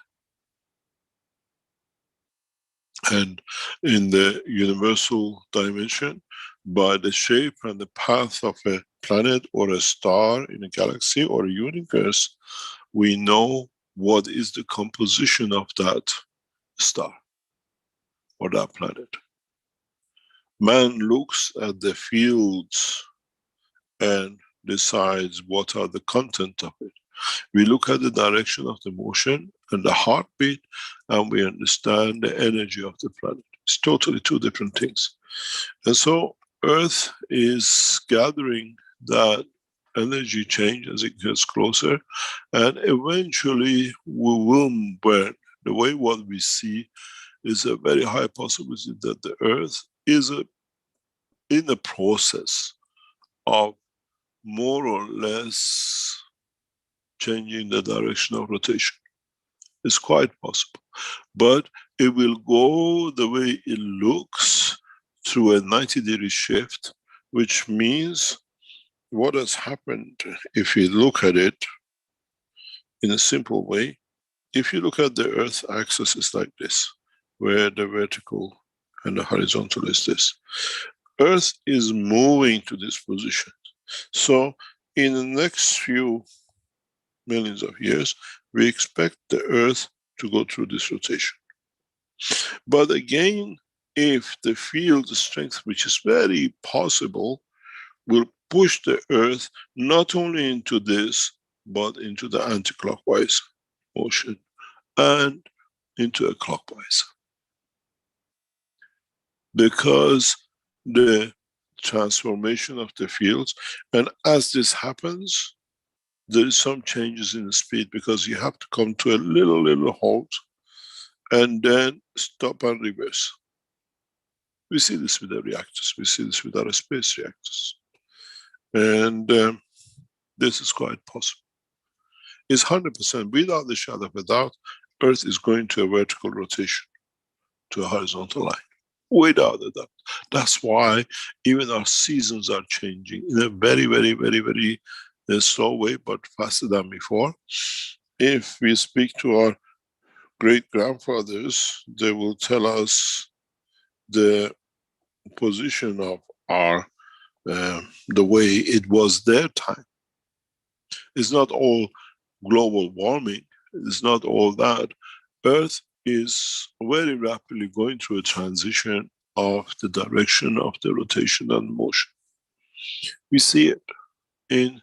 It's very clear that from what we have from geological data and what we have from the traces of the fields of the Earth in its what we call solar system, we are going into a position of the halt within the next maybe 500,000 years, maybe less, maybe next 1 million years, if we go that far further, that the Earth will change till totally to this position. Then we rotate only in this axis. So that would bring different influences, like, you know, the axis. My understanding is when the axis is pointing in, say, to the constellation, say, of Aquarius, it brings in certain qualities, say, for example, synthesis in this particular age and bringing people together. There is, no. Let me explain to you something very interesting. Direction of the change of the motion of the fields of the planet does not change the direction of the fields of distribution of the fields of the planet. Doesn't mean that we're going to take our fields this way and out that way. We still work through the internal field forces of the universe, but the inner field forces will force the physical change.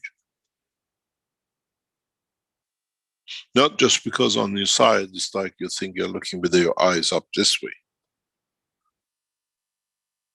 From the field point of view. And if you look at the geological pattern, what we see in some places, not in all places, geologists tell you that this place used to be in the North Pole. It's not the first time we are going into this switch. Over the cycle of the Earth, from the boundary of the solar system to here, all planetary systems go through this diversion and dimension and rotation.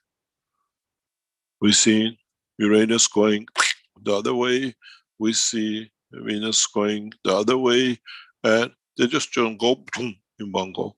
Over a billion, we are all rotating, all the planetary system, all of them, due to their position in respect to Sun.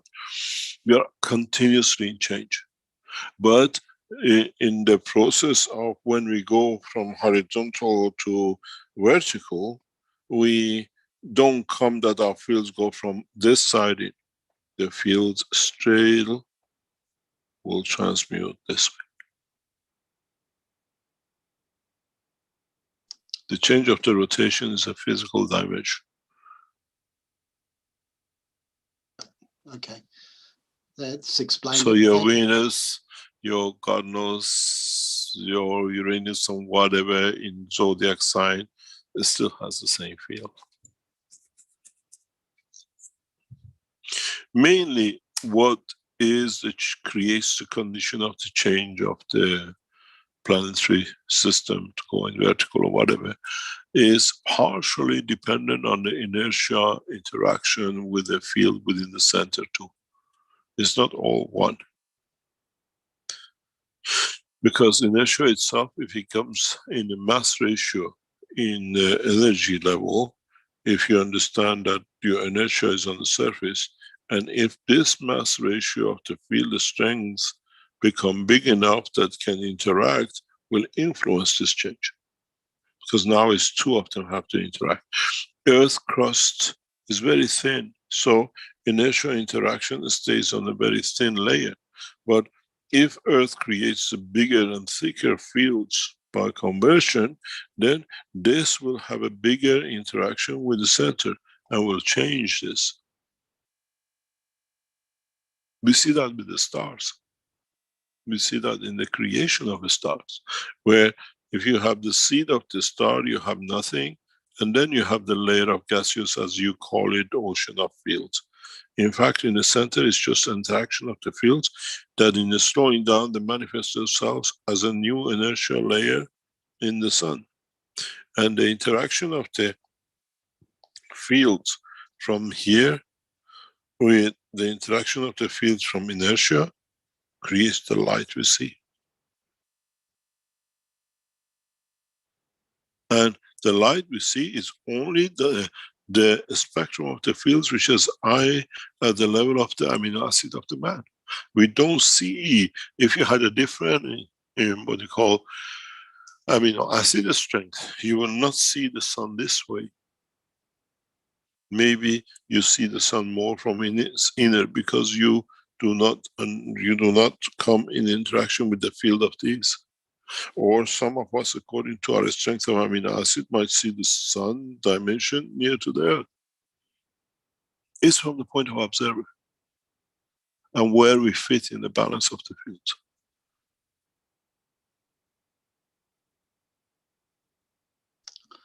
Okay, that's very good. Thank you. You're welcome. You got to remember to understand this is a simple fact that we've been told by mistake by our scientists over time that the Earth's magnetic field, as I've said before, comes like this and it goes like that. Yeah, but in fact, the fields come from every dimension, in every direction, and it doesn't come only from the bottom. They come from every angle into the equator, and some of it, depending on which way they enter, they might come this way. So we have the fields this way too. Depends on which strength we are going. The one thing which, if you were in the space technology, will understand what I'm trying to explain, is very simple. We say the Earth's magnetic field on the North Pole is 3 to 5%.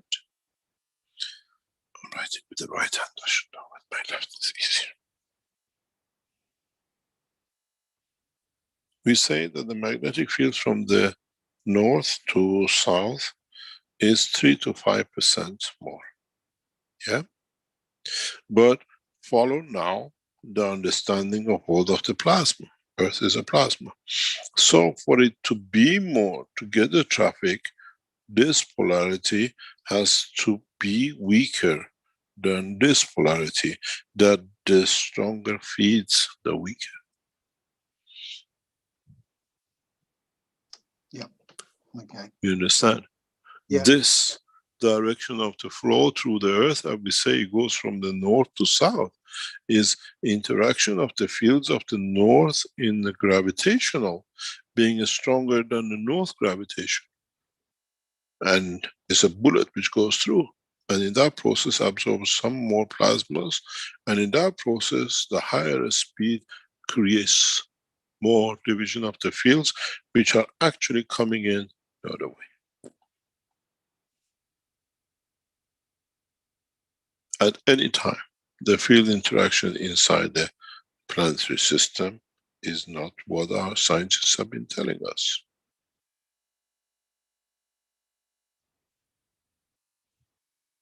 That looks like our lungs. That looks like a brain. A brain, It's yes. done, yeah.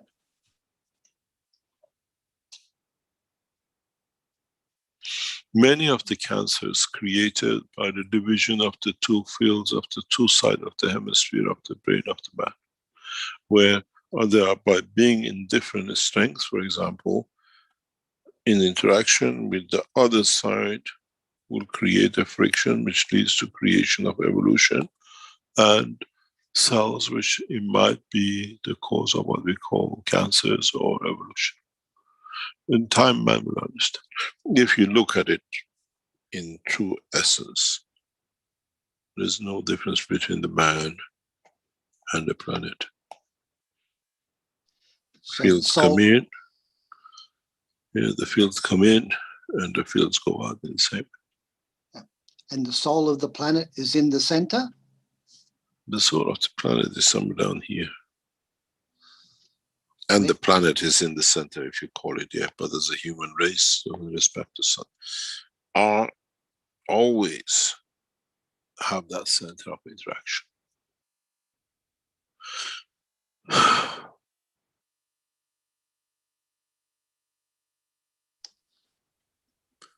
The truth about the world of plasma is far, far away from what we've been led to believe by our present scientists. As I said, in a very near future, we will teach plasma, nuclear plasma technology from one of the leading universities in Tehran. We are on course, and we will create that condition that people understand the plasma differently, and they will go through it beautifully. Unfortunately, the whole of Iran has gone and is going through a shutdown for the new year on Saturday at 10:37. I think 10:37 minutes 21 seconds is the time when we go through the process of, or what we call winter to spring, the equinox. And at the same time, we wish the Iranian nation and those who live on the ethos of Mitra a wonderful new year. As we congratulate and we give our best wishes to the Christians for Christmas and the Chinese for their New Year, 21st on 20th on Saturday is the celebration of the New Year right across Silk Road. Most of the Silk Road to Japan will celebrate 21st as the equinox happens after 12 o'clock, so the next day counts. And as we always say, Eid Hameh Shoma Mubarak, and we wish you a successful and prosperous year for the whole of humanity. It's a beautiful time. We entered 1,400 on the Shia side of the Islamic world, and in a very strange way, 4 and 1 makes 5, 2021 makes 5. Even in numeric, we reach equinox, we reach balance and equality on both sides. And by tradition, the Iranians celebrate. And we celebrate at the time when we start the TV at about 10 o'clock on Saturday. Then within half an hour, 40 minutes of the start of the program, we will go through the celebration of the Iranian New Year. We have received the program from the Iranian Keshe Foundation team. And then we celebrate the whole structure of the man entering new phase for his maturity of his soul. It'll be a very interesting time.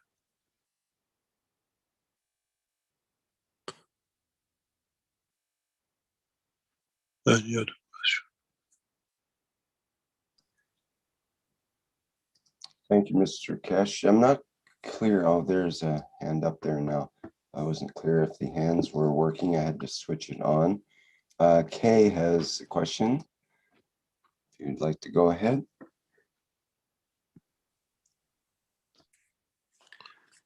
Good morning, Mr. Keshe. Salam. That's great. Yes, before anything, thank you ever so much. I would like to wish everybody a happy Nowruz, 3,000-year-old celebration. And with it, I hope humanity will see the light of soul elevation throughout. And I wish you and your family, as well as your mission, which is endless, a great success.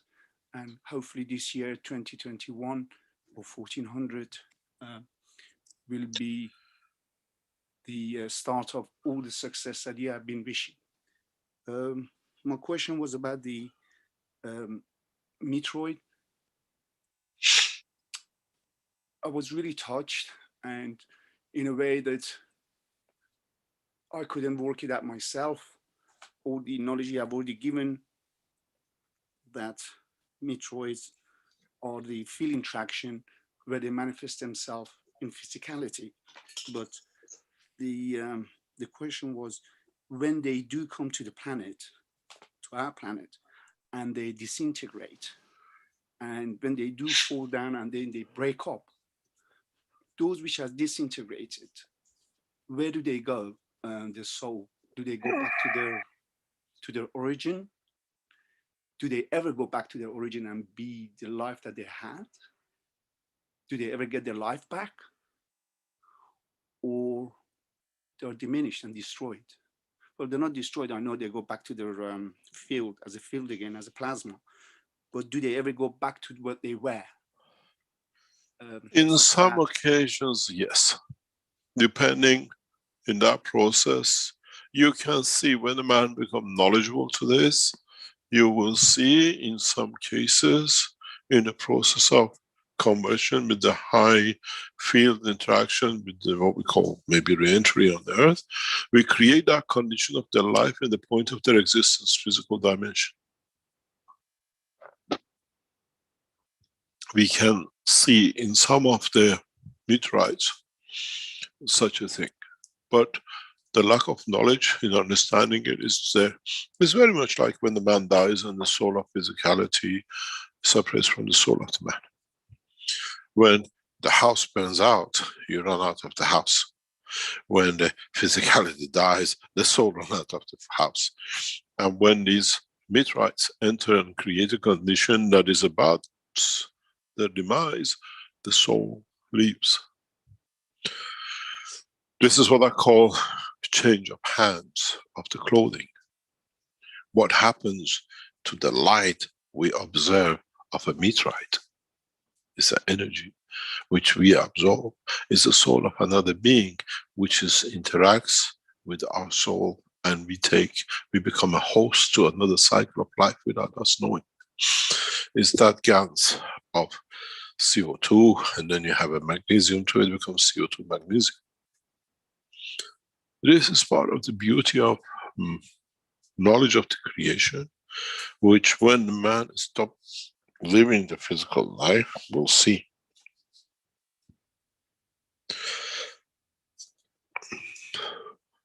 Is the process does not end. Is not at, we say, the day of judgment and that's it, you go to heaven. No, it doesn't happen. You just go through another process of the creation, another process of living. Mr. Keshe, sorry. Another questions come up. It baffles me really. You mentioned that when we put this meteorite into the enhancement unit, if we create that field strength and the environment of the inertia of where they came from, we would see them alive and manifest themselves. My question was, would they sustain themselves at that environment, as well as how would we see them as? Would they manifest themselves as human or the actual creature they actually are in their own environment? It's a very simple question to answer, but in a very, what I call, a special way. And that is,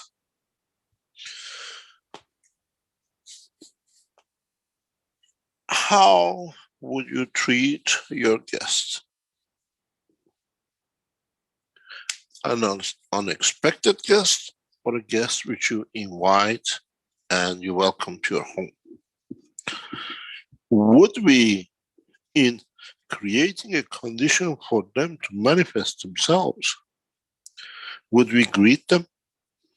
Would we become mature enough to be able to understand the process of the creation, to accept them and welcome them?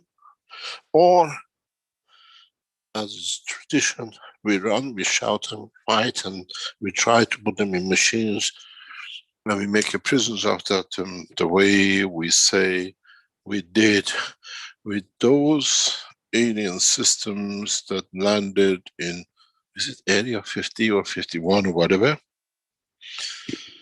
If we have such a passengers of the universe with us, and we have engaged them in whatever we are supposed to do, and they are partially in whatever, have we tried to create their environment that they can survive? Or to us, this another creature. We hold animals in the zoo, we keep the fishes in the tank, and we think we are very kind because we give them a new place, a new prison dimension of our choice. When we come across now that we have the knowledge with another cycle of life, how would we treat them now that we know we are responsible for it? It's another child. We, through our knowledge, have given them the position of manifestation. We are responsible for it. We have to find a way for it to feed it. We have to find a way to accommodate its emotion. But now we are wise to it. We'll soon learn how. If and when the government opens up these secrets of the banks of whatever, we call them aliens, are with us, can we create a dimension for them to have the pleasure to be part of us openly, the way the others are with us on this planet? Why can't these, as we say, aliens or whatever, don't convert like the rest into the human clothing or the human body?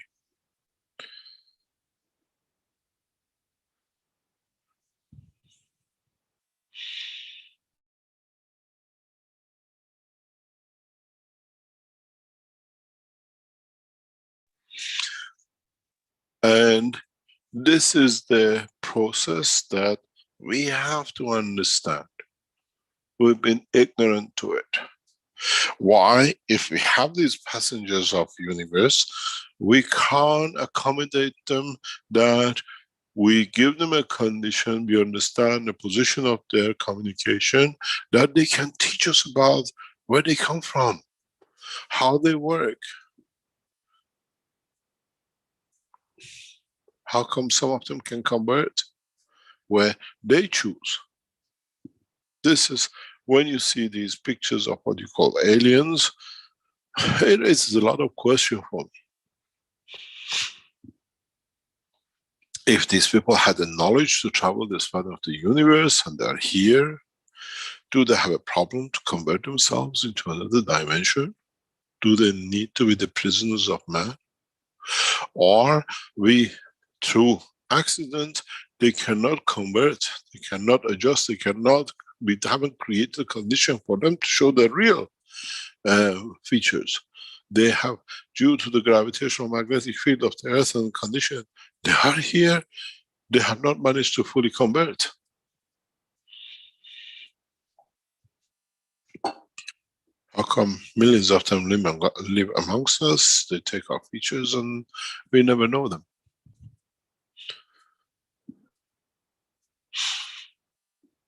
It's not that the last chance we have with the people from outside. Every day we have a chance. How many of you, how many times have passed one without you knowing?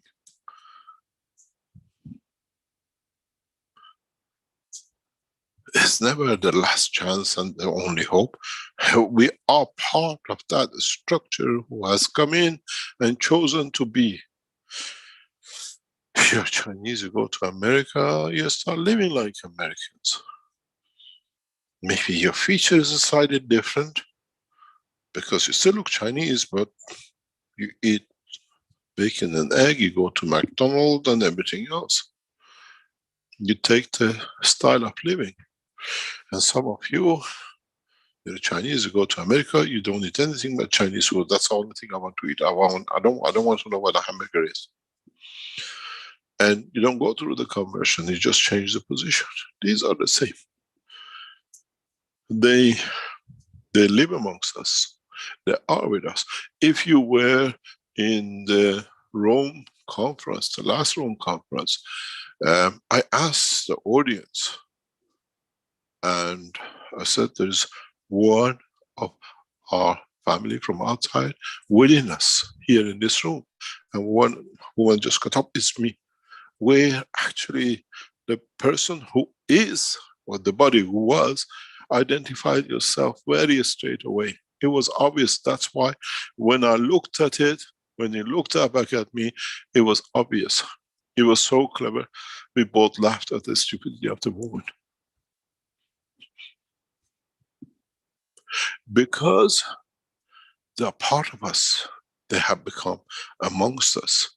You see a lot of them in South America. You see a lot of them in Africa.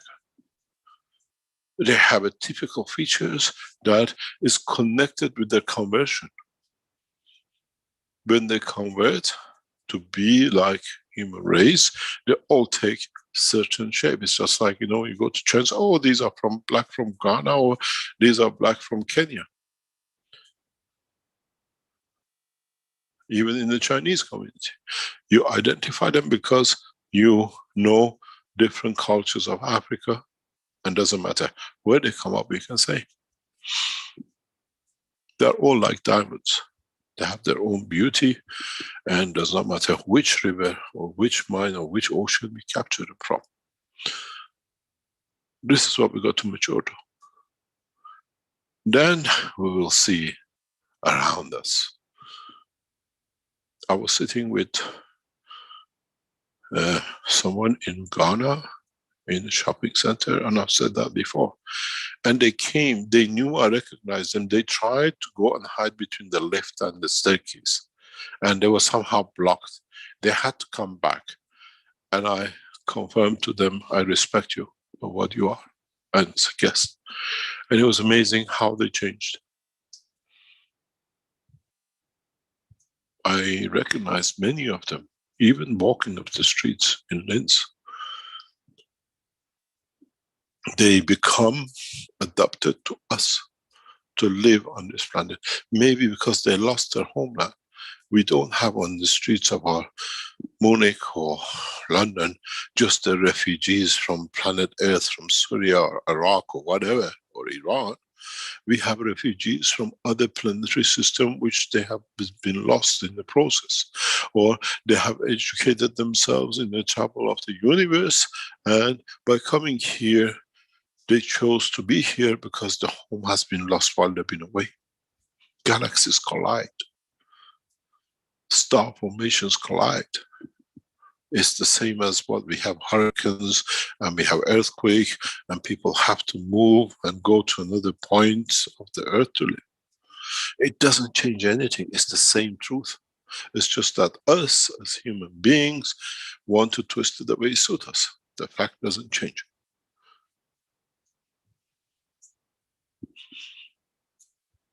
It's a conversion. It's understanding of, in processing the knowledge and the technology.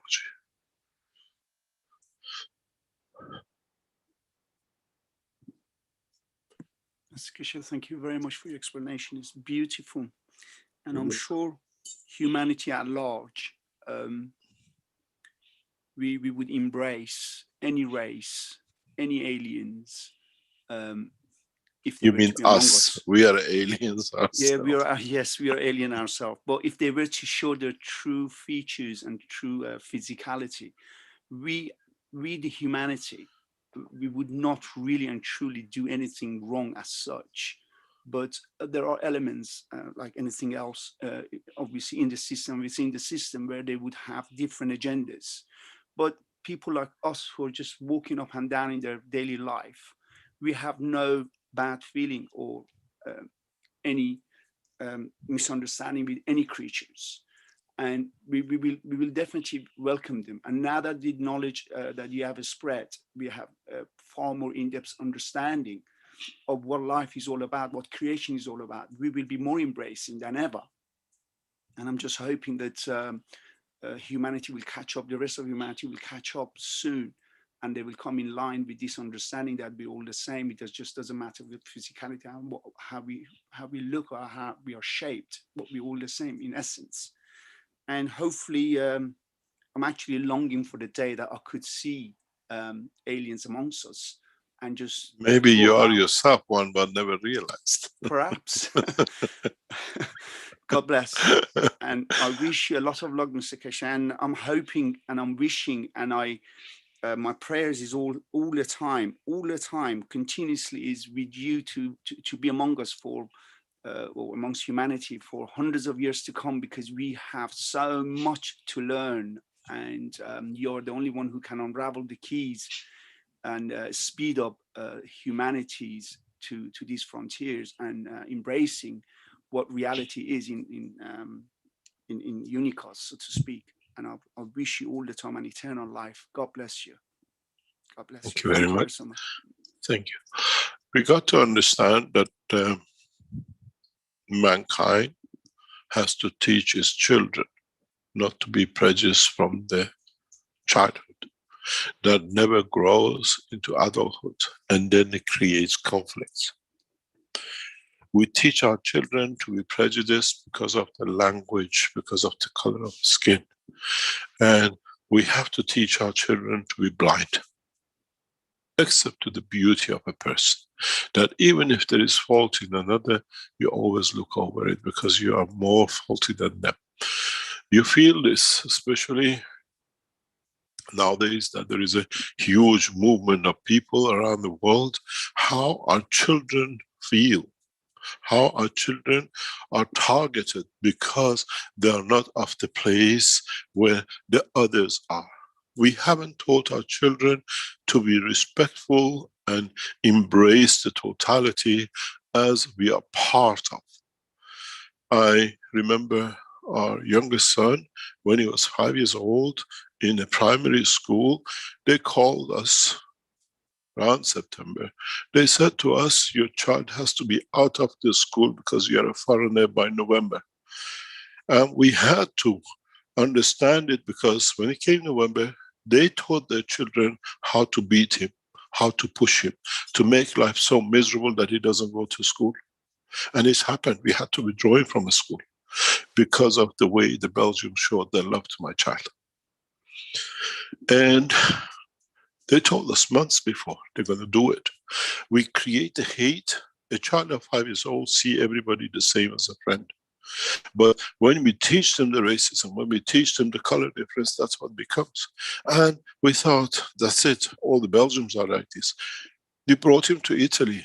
He suffered more because the Italians don't accept anyone who's not Italian in the school. Even the teachers torture the children who are got a father from outside Italy. It's the way we teach our children. He had to stand in the fields watching the others play football. He had his football with him. They won't play with him because his father was an Italian or his mother was an Italian. And I've spoken to many people like this in Italy, and they all suffer the same to children. We have to teach our children respect the love of the others. This thing, racism, has a borderline somewhere from Middle East towards Europe. In Middle East, we respect, we love whoever comes to us. The only time we go through fanaticism is when the religion takes over. Otherwise, the love underneath is still the same. And somehow, we see that in China with respect to the Japanese because what they've done to them. We have collectively, as knowledge seekers, to bring this to our children, that the next generation creates life, creates the condition of life for everyone the same. How do you expect that if what you call alien shows itself, and then how these children will treat him? If he's stronger, they respect him out of the fear of what he does. If he's weaker, they batter him the way they did with my child. I went through the same thing. To understand this, many times, many years, I always said, I lived in England for 29 years. I never felt as an outsider because in so many ways, we came to understand the process of English living. We didn't stay, as many do, as outside stay out, and we keep our own cluster. We have to learn and teach our children to mix, to understand, because when you understand the culture, when you understand the way of living, when you understand the language, it's an asset. It's a wealth in the pocket of the knowledge and the soul of the man. And this is what we see. I have seen this right across 40 years of revolution in Iran, where the families have taken refuge in different countries, and many, always, the children were persecuted because of not being part of the origin. Because we are better, because we are from this land. How better do we come when we come across the foreigners of the what we call aliens? The teaching of Keshe Foundation, especially with television, has to be the teaching through the children for them to understand no prejudice, for them to understand, to respect the fields of the Creator, not the physicality of the man. And this will bring changes in. This will bring a lot of changes in. Because you find out in certain ways, in certain cultures, we have embedded and embraced this hate, because then we become separate, then we are special, then we are something else. This is what the whole humanity has to change into. This is why I always say I'm Iranian, I'm proud to be, but part of the human race. Because it's, to me, the same. I lived amongst enough different cultures to understand that it's just the skin deep. The real man sits in his action and his soul, not in the color of his skin, not in the path of belief, not in the way and where he's been brought up. And this is what we have to teach our children, that process does not take place. And it takes time. That's why we teach this way. We elevate soul of the man, that a man in understanding stops the next cycle. What are you going to do when you go to space? We don't talk to this energy pack, we don't touch the other one, but even we take their energy, because without that we can't live. We are all in interaction of the fields, in the interaction of physicality, interconnected. And once we understand this, we'll become blind to everything, and we only see one thing, the beauty of the soul of the creation.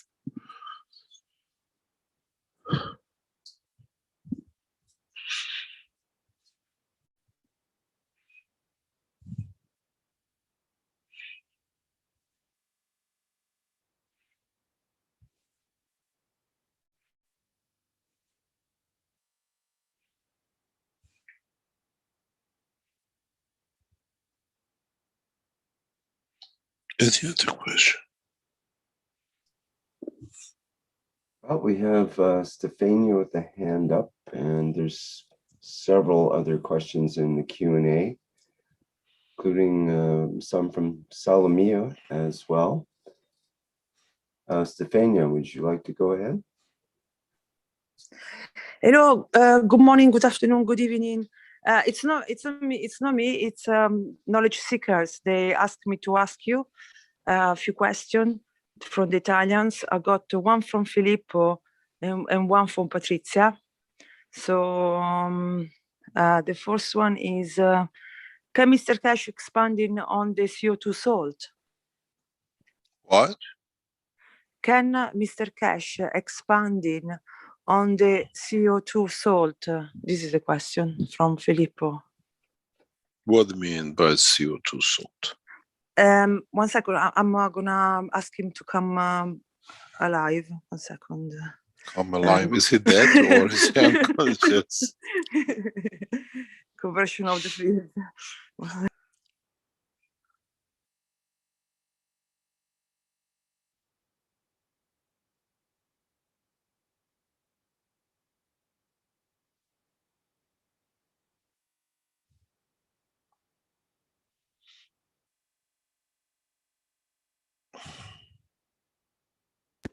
Okay, I will, it's gone actually. I will go with the next questions, and it's from Patrizia. And Patrizia, he said, this is actually regarding the cups. I don't know if it's okay, the cup, that the individual cup. I don't know if it's okay to do now as a question. Le tazze sono individuali, possono... okay, so are the cups, I think it's referring to the new cup that you show a few workshops ago as a product of the Keshe Foundation. And she said, are the cups are for individual, so are for individual person, or they can be used from more than one person? This is the first question. And then... yeah, but we already answered that one. Yeah, I think, and then he said, and can be used also if you don't have any problems. For example, if you're healthy, can you also use them? You don't have to have a problem to use them. You use them when you need them. Ha detto che le puoi usare quando ti servono. And then he said that there are any contraindication for who's got like a metal piece inside their body. I don't understand what does And that you know mean? when someone has got like a hip replacement or some Yeah. metal. Yeah. When they use those cup, are there any contraindications for that? You have to go through all this has been published in the Keshe Foundation report, in the corona and the effects of fields on the body. E Patrizia ha detto che praticamente tutte queste domande sono nei report che hanno fatto del... Yeah, do you want us to go somewhere else while you're translating? Okay, perfect. We finished. Okay. Thank you so much. Okay, perhaps we can go to Salamia here. And she could ask her questions that are in the Q&A personally instead. Hello, Mr. Keshe. Hello, everybody. And happy Nowruz to all of you which believe in Mitrand. Mr. Keshe, can an electron and proton become again a neutron? I mean, the electron creation and proton creator, this is the aim of our creation, to become one with the creator? You depends in the proton you become, what the strength of proton or electron you have as a composition inside, or you achieve, or you receive from within the structure. And every proton, in essence, once you're created, or every electron, now is the essence of a neutron itself, because now is the beginning of the next cycle for it to divide. As I said many times, mankind knowledge has not completed to understand that even an electron in the process of its life goes through a conversion of the smaller and gets to the point that it reaches such a minute position that the strength of the fields of the creator can change its position and strength, or the environment. So at any point, at any structure, once you've gone through the division, now your structure is another neutron that is ready in time to convert or to divide or to absorb. Yes. Thank you. And can you elaborate on positron and electron more? Positron and electron, we explained many times, is position dependent in environmental strength or inner field strength. The same electron can become positron if it moves into different band by field forces of the environment, and or by the strength change within the structure of itself. Positron and electron, or what we call positive rotation, clockwise rotation, and anti-clockwise rotation, does not change the totality of the entity of anything. It stays the same. It's just that field strength in position dictates the direction of rotation. Neutron doesn't go one way or the other or change itself, or the proton in respect to the electron, which is positron. It's just what happens, and if the composition of the fields bring them closer to each other, to accommodate, they have to receive the fields in a different direction. That's all. Mankind has made a lot of things from positron and electron, but in fact it's no different than both. It depends which way you dance in respect to the others, depending on the strength and the position. It's like when you dance waltz, you go anti-clockwise, and then you see there is somebody in front of you, you just change to clockwise because you don't want to hit them. That's all it is. You decide, due to the strength and the position of others, how to turn.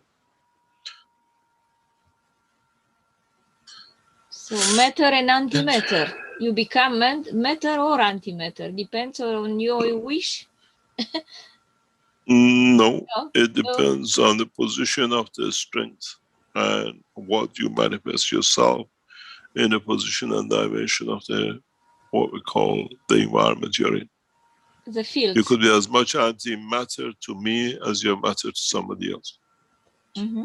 It's understanding the totality, and this is the phrases which is made by man, and we call it the principal matter transition and manifestation or matter state.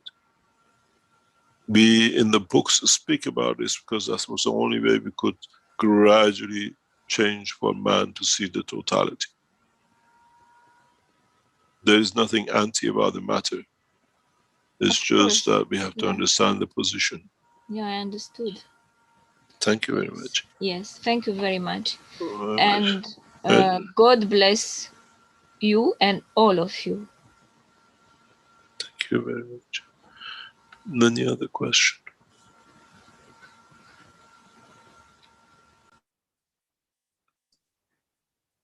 Okay, we have no more hands up. There are several more questions.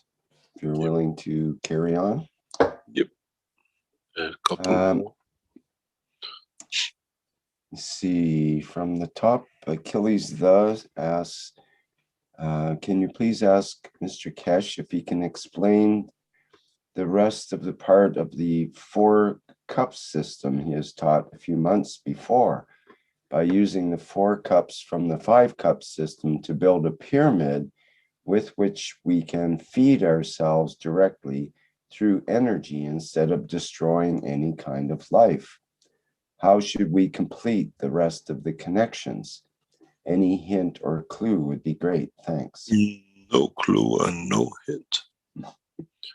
Very simply because, as I said, copycat will go through a lot of things.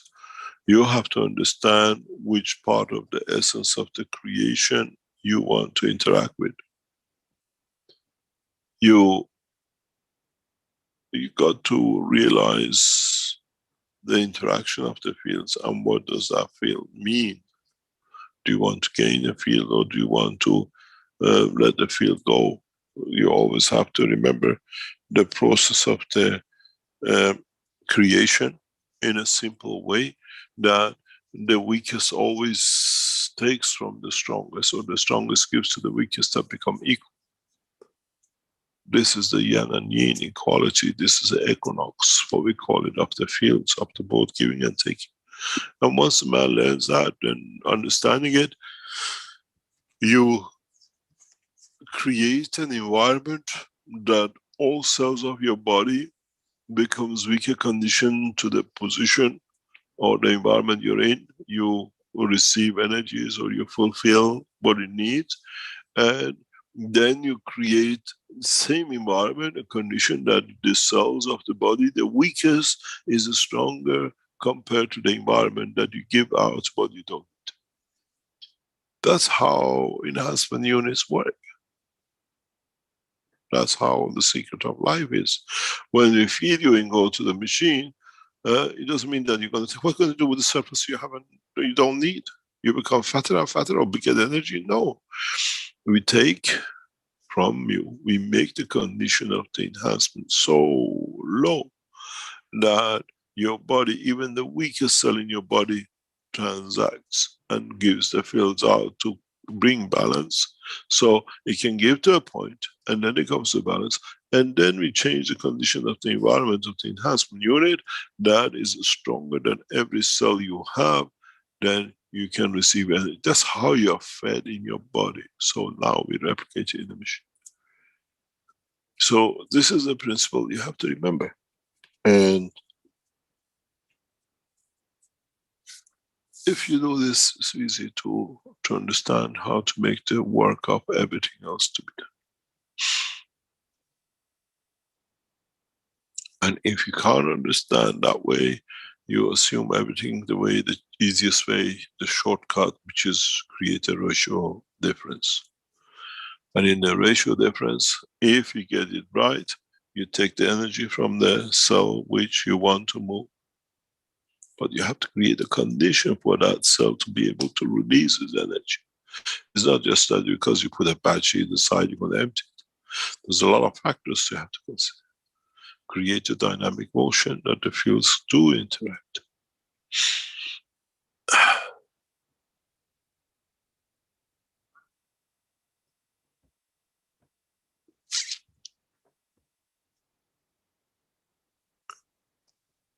Okay, we have another cup question from Nick in the live stream, who asks, Rick, can you ask the blessed soul of Mr. Keshe, is one of the ingredients for the cups to elevate our soul or soul of physicality is our own blood? That blood gave you elevation.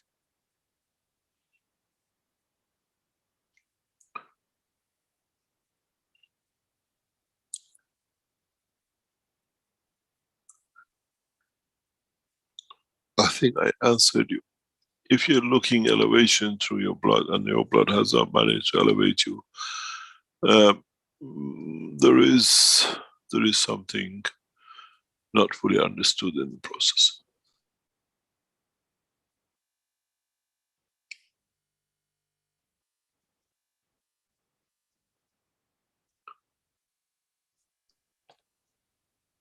Okay.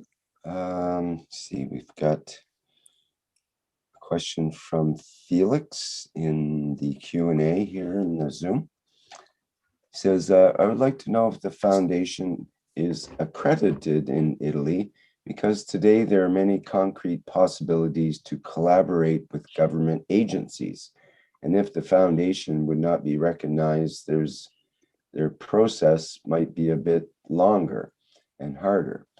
So I remember that yesterday night at Radio 11.11, you said that soon in Italy, production is going to begin. I imagine that something is moving, but it would be important to understand this a bit better. Thanks. Italy is a very special case for Keshe Foundation.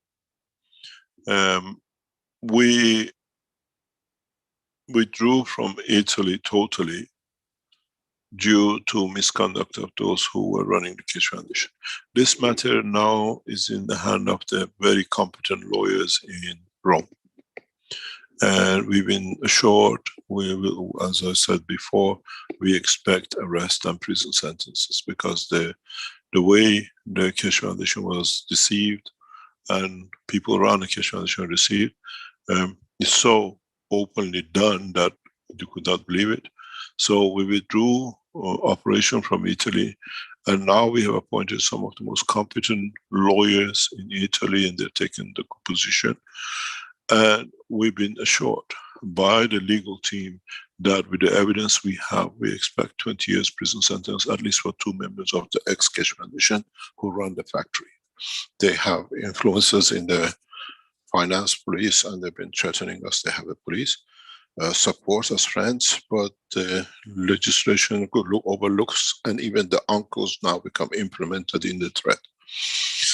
So we make this very clear. Now, once this situation is settled very soon, most probably will not get to courts because the evidence is so strong of the defrauding, that Keshe Foundation is, we own a company. We are very active in Italy. We haven't closed our company. We waited to have enough evidence. Now we have taken action. And then this organization with the records and the jobs we've done in Italy will go into action for a lot of things. You have to understand it's not just for only Italy. European community has a scientific organization with accredited new technologies. In that organization, we have a scientist who's a friend of the Keshe Foundation.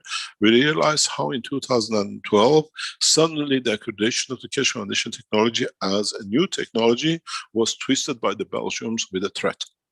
This is all in black and white. And one of these officers in this scientific accreditation of the Keshe Foundation has released document to us. So once you get accreditation as a new technology in Europe, then the European community supports you for development and the rest.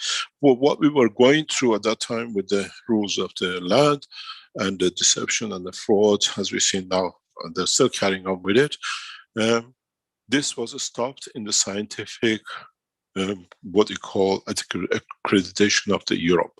And then they influenced the others. Now the table has changed. And we tell you exactly how it's changed in a very short time.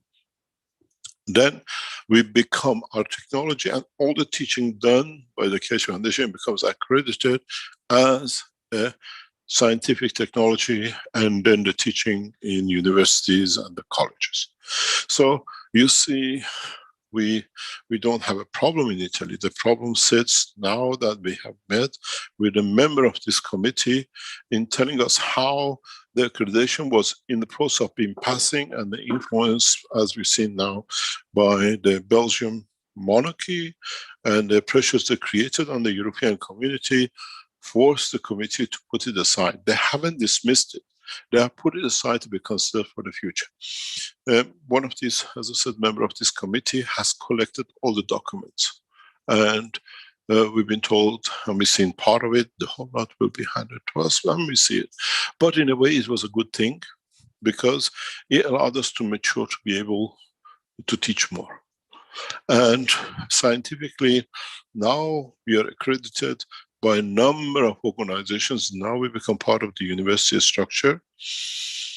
And the new positions which will be created for the Keshe Foundation will be accredited worldwide for our own teaching for ourselves. It's the how the others will want to do it. We have people who are working in the background to bring it as part of the education system and everything else.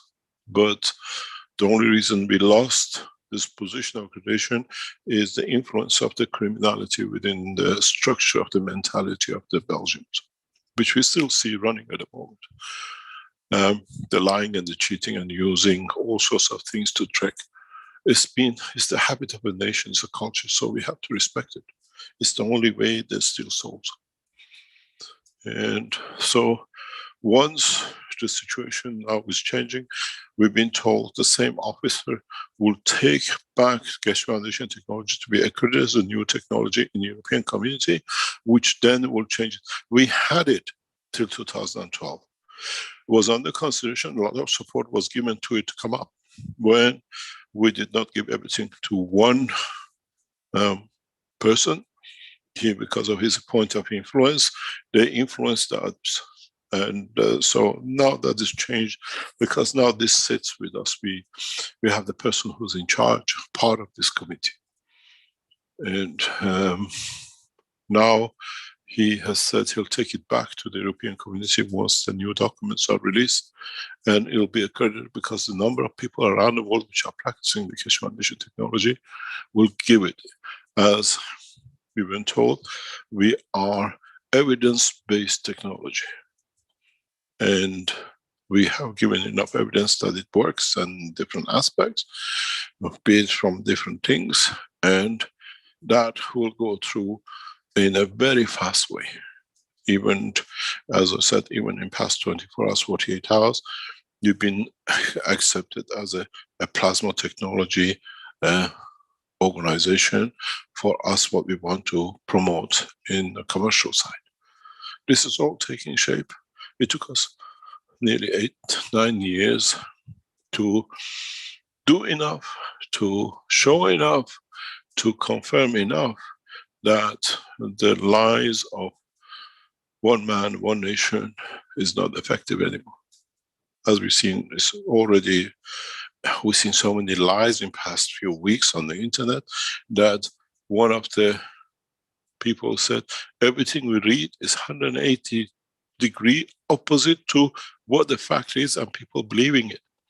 We said, no problem, let it go. Because it's no use. We fought this for 8-9 years. They took all our energy. Now we carry on, let them waste their energy. This is the waste of life. We've been talking about it, but you have to understand, accreditation of the technology has already was accredited, was on the bench to be financed heavily, and we saw immediately what they did in the stock market. A president interfered with the Keshe Foundation, because if the stock market value of the global would have come up, the technology would have taken off in a different way. But again, as I said, we know the president has a long list of misconducts, and this misconduct goes the same as misconduct, which is a habit of the Belgians. We see the documents are coming up in the court. So we just got to be more mature and move on, and the way we done to teach.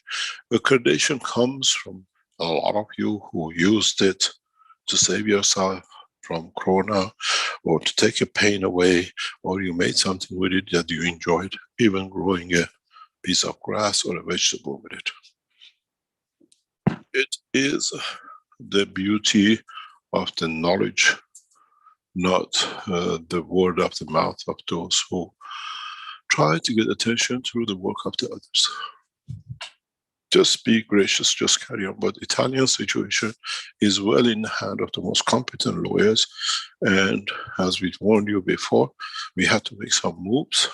We have made our moves, we collected enough evidence, And our lawyers at Vatican confirmed to us they will give us 20 years prison minimum. We took this guarantee because they looked at all the legalities. And what we said, these people stole from the foundation and they built up a business. As the business belongs to the foundation, it was stolen, it'll come back into the foundation umbrella and you will be benefited by it. But this is something which we have to leave, and this is all connected to the past of the Keshe Foundation. We had to let it go. The future is so bright. What we see coming up is so amazing. As we even speak today, members of the Keshe Foundation, different groups are traveling in different positions to secure and expand the Keshe Foundation in knowledge, in manufacturing, and in everything else.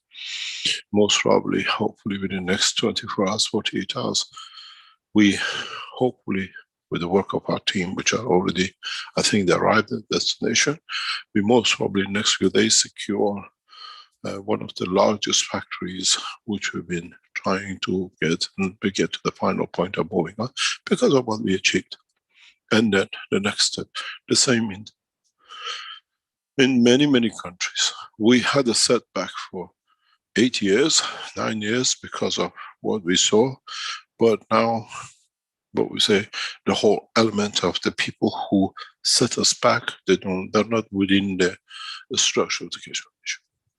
And now we see the success, and we see everything else. Stay on course and carry on with the teaching, because we are not there to give diploma and graduation. If you've been a knowledge seeker student in Keshe Foundation since 2014, none of you have received a single piece of paper to tell you you're graduated. Because you're graduated at the time when you need to use the technology, and you use it and you see the beauty of it. As I said, growing a flower, to those of you who use it or use it for corona, cancer, or whatever else. I told you many times, in the recent past, I have found peace, and I found the love of living and the love to live for. And this brings a different way than before, being kept continuously on the edge of pressure with lies and cheats. And we see the same lies and cheats still now. I suffered for 30 years with it. You lot are suffering with it in past few months. Then you see the turmoil you see on the internet is a turmoil I live daily with. Day in, day out, day in, day out. It's gone now. It's peaceful. Because nothing to do with me. If you understand what you see, who bombarded on the internet in past few weeks and months, now you see what I lived with for 30 years, non-stop. You get punch drunk with lies and cheats and everything else that it becomes a reality. Find peace the way I have. Find love and care the way I have. You live my way, and you see how everything is changing. Because when you're punch drunk, you don't know which way you're going, because they keep you that way till they bring you to your knees. And we were just about on our knees where we escaped from the position. Now it's beautiful. You wake up, you want to do. I started at 5 o'clock this morning, and while I was looking things happening, I see the Keshe Foundation team, they're still working around the world. 5 o'clock in the morning for them, they're still inputting. They're still working, people in Australia. There's not enough time. We have so much to do to bring so much beauty of the knowledge. We are accredited by having a television channel. We are accredited by having so many knowledge seekers, which is still there, are doing their work to support. We are accredited with how many of you trying to get programs done that you have a presentation that your language people understand the technology? These are accreditation. We don't need the certificate.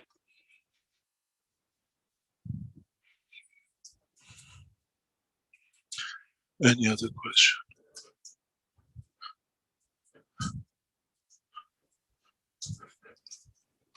We have a couple of hands up here, and maybe I'll read the comment from Hassan in the Q&A first. He says, "Good day, Mr. Keshe. Thank you for opening to us the Pandora box we are all waiting for. Your teachings and guidance have empowered me in understanding we are nothing but a speck of dust in the universe of the Creator, and taught me that the only power of the Creator resides in humbleness and love. The 24 commandments are part of what made me strongly understand and believe that what was allowed to me by my education and beliefs were not really in line with the essence of the Creator. The commandments made me understand that thou shalt not lie, thou shalt not kill, thou shall love your enemies, thou shalt not consider himself higher or lower than others, and most importantly, detachment. All of this made me believe that your teachings, which had always been sweet, respectful, and about unconditional love and humbleness, are what I should follow to find peace. Thank you for teaching us that none of us is wrong and that we just have to thrive to master, think good, talk good, and act good. Much love. That's from Hassan. And Betty had asked, after March 21st, will the workshops continue? Everything continues, nothing stops. We are increasing the workshops, more languages. We had a problem with the Chinese group because not many of them speak English, but they are very good knowledge seekers. And yesterday I received, we want to be in, get us in, because it's all in Chinese. I said, yes, but we need people who can speak to be able to. So we brought the Chinese in. But this Chinese group, which is brought into the things, they are part of the structure of Keshe Foundation. Please do not communicate with them. They will not respond. It's a very strict structure we follow with China. We respect the integrity of the homeland of China and its leadership and the way they run their nation. We do not intrude, and many knowledge seekers don't understand this and can cause for the foundation problems unseen. The Keshe Foundation, Chinese Keshe Foundation, have a very strict structure that no response to any knowledge seekers in respect to the China. They are there to represent their structure and the nation and the programs, and they will be mostly subtitled that I understand. We have to keep the Chinese structure this way, that we keep the Keshe Foundation and respect for His Excellency President Xi of China's rules of his land. We do not do anything outside which can endanger the nation or citizens of the country, being the knowledge seekers of the West. And people in the West don't have this mentality. And that's what I have given a very strict instruction to the members of the Keshe Foundation in the television channel. Do not try to make friends or try to be in touch or whatever. You'll get no replies because we've seen misconduct before, and we block these things to protect knowledge seekers and further work. You've got to understand, especially with China, we've been operating, we've been teaching for nearly 15 years across the border in China, across the teaching of today. And the Chinese authorities have not firewalled us because we keep respect and knowledge to be shared. You got to realize we are putting information, technology, and knowledge live into China, where they control every way that their citizens cannot be abused or create abuse of the democracy the way they see it. So we don't let you to interfere in that. And a lot of people try to come in that way and we block it. The same as the way we protected the knowledge seekers in Belgium for nearly 8 years. And gradually we are letting them in to come, but we protect them from the hand of the people who are there to damage. The same has been with the Iranian community. We kept the Iranian community for years under the wrap to safeguard them, that when the technology comes out, the time is correct, it will be accepted nationally by the citizens. These are the things which we have to do, and it's the responsibility of the knowledge seekers and the people who run this organization to always be vigilant in respecting the processes in what we do. Otherwise, we would have run into a problem with the Chinese and the rest long time ago. as I speak to you, is getting translated into Chinese, and Chinese officers of the Central Intelligence are sitting online, listening word to word. The minute if I put something which is not in the interest of China, they blank it for a few minutes, second, till the other part comes. They don't block us out. It's happened to us twice, and we understood. But they don't fire us because they know the Chinese are learning a lot through this teaching. It's created a lot of industry application in China. And we want to keep it that way. Even in the teaching on the television, we keep that. But the Keshe Foundation China has a strict instruction. Respect the integrity and the rule of the law in your country.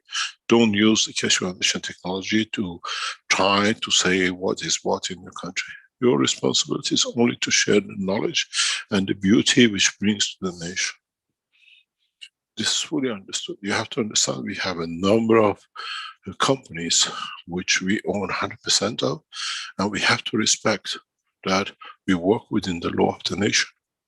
Keshe Foundation has invested a lot of time and capital and effort by knowledge seekers and others to reach this point. We don't let no one to jeopardize for us to be able to serve Chinese nation and others through the operation of our work in China. Any other question?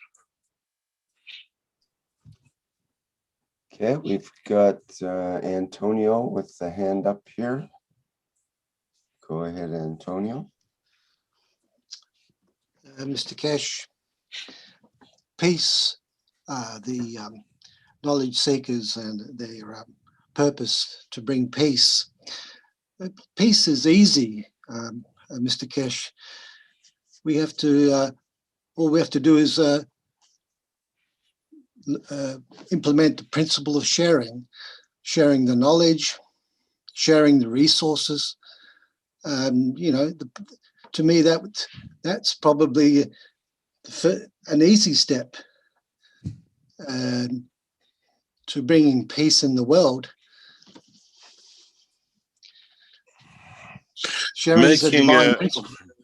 Making man peaceful is very difficult. We tried it for thousands of years. Somehow this creature knows how to wiggle out of it. So we gone for teaching the soul that we change the physicality. Yeah. Well, you know, I think that if people understand the principle of sharing, that the resources belong to everybody, and if it's shared in an equitable way, then everybody benefits, and from that point, you know, when nations trust each other, then miracles happen, you know.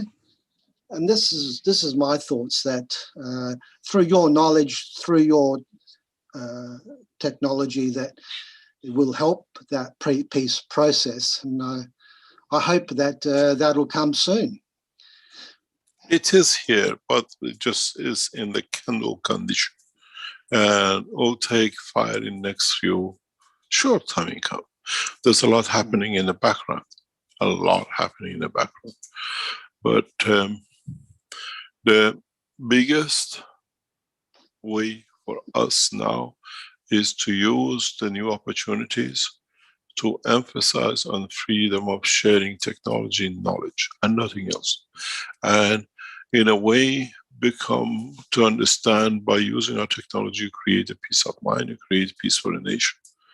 And this is where it comes from. And each one of us has to find a way. It's a very interesting, if you look at it, I was watching a presentation in past few days, or past couple of weeks, by two world leaders. And the way one of the world leaders was, we call it stabbed in the back, was so bad that none of the members of the parliament and the president or the leaders of the nation in the room, they could believe such a thing is said to them in their own parliament by another leader. And I watched the physical behavior of the two leaders, and I thought, this is no different than what happened to us. It's the habit of the nation. Go on the internet and watch closely the video which is released by, the title is Ghana will not export any cocoa to Switzerland. Something like this. Just go in it and watch it. The tradition is that the host gives a speech and then the guest gives a speech. The head of the Swiss nation, beautiful lady, praises Ghana for in supplying Ghana. She says, I think in the frame that every Swiss child knows about the gold coin, and the gold coin which has got chocolate in it, both are sweet, which Swiss is famous for, holding the whole gold, and then they created chocolate which has got a gold coin on it, has the same, one is sweet for a mature man, one is for the child, but gives the same pleasure more or less to some people. And she thanks the Ghanaian for decades of supplying cocoa to Switzerland that can give such a beautiful thing to his nation. And she sits down, she praising the president. And then president of Ghana, which is his habit and the government, because we tackled this man, he's a thief by nature. But what does he say? In a very strange way, he says, the Ghana has decided not to export any more cocoa to Switzerland.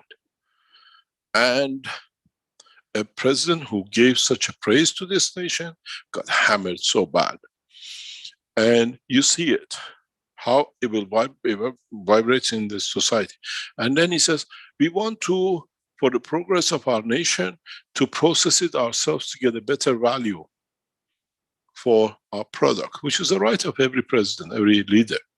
But the way he puts it across, that you Swiss people, instead of processing in your house, you process it in mine. We want the technology to be used and us to be come up with, and we're not giving anymore. But the one stupid question, this is a greed of Ghanaians, is the way we've seen what they've done with the Keshe Foundation, is that, okay, now you process the cocoa, where are you going to sell it? You understand? Yeah. This is the stupidity of this mentality of man thinking.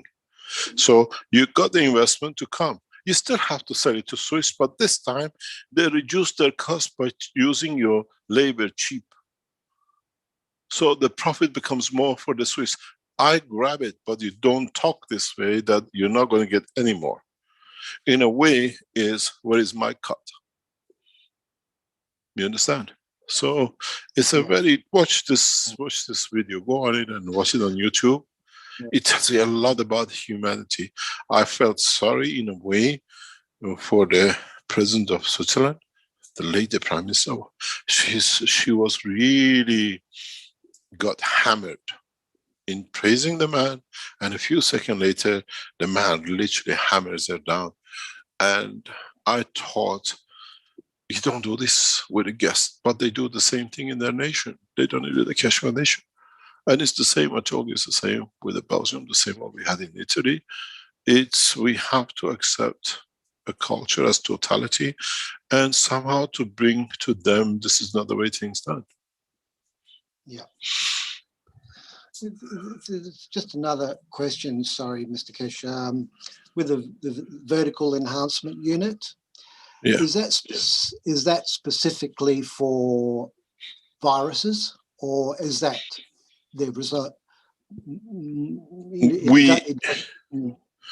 Yes, I know what you're trying to tell me. We have created this system for this purpose. It's especially done this way. But we can adjust it to many other things according to how we set it. It has a hidden technology in it, number of hidden technologies that even, you know, as I said before, the guy who put one magnet and opened it, look, this is how Keshe Foundation makes it, we can all copy it.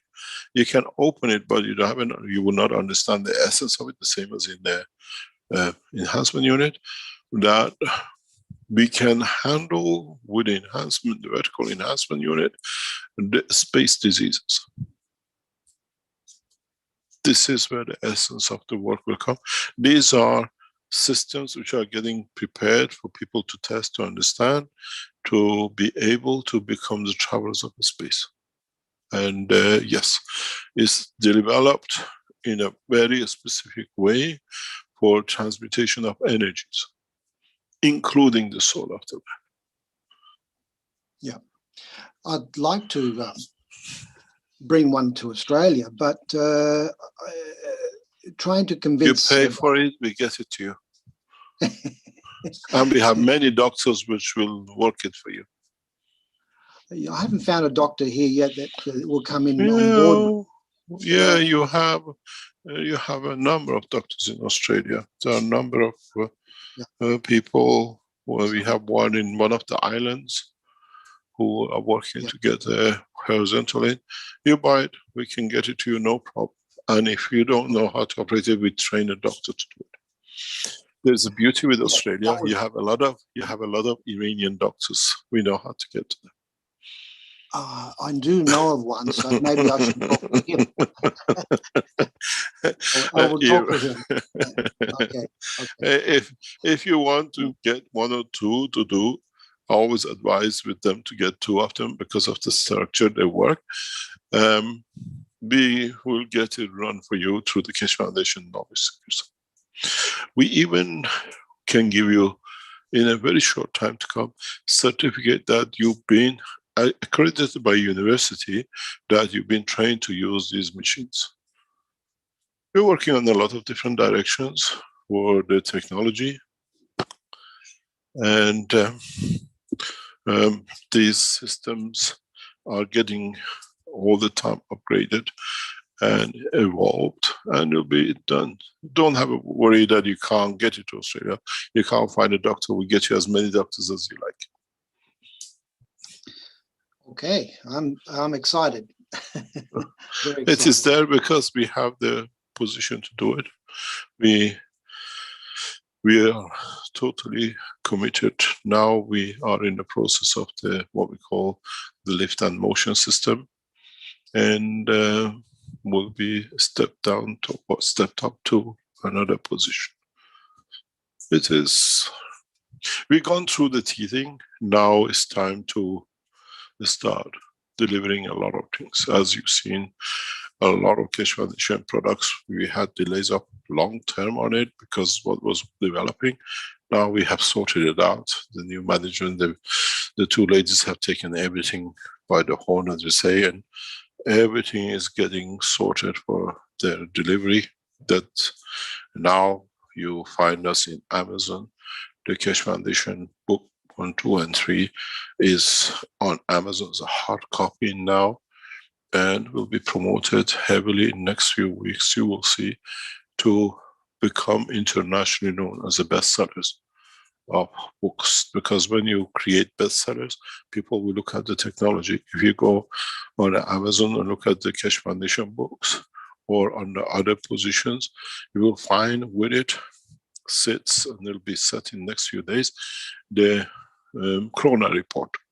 With total technology, people can buy the report to read, and it's even so is in Keshe Foundation Plasma Time.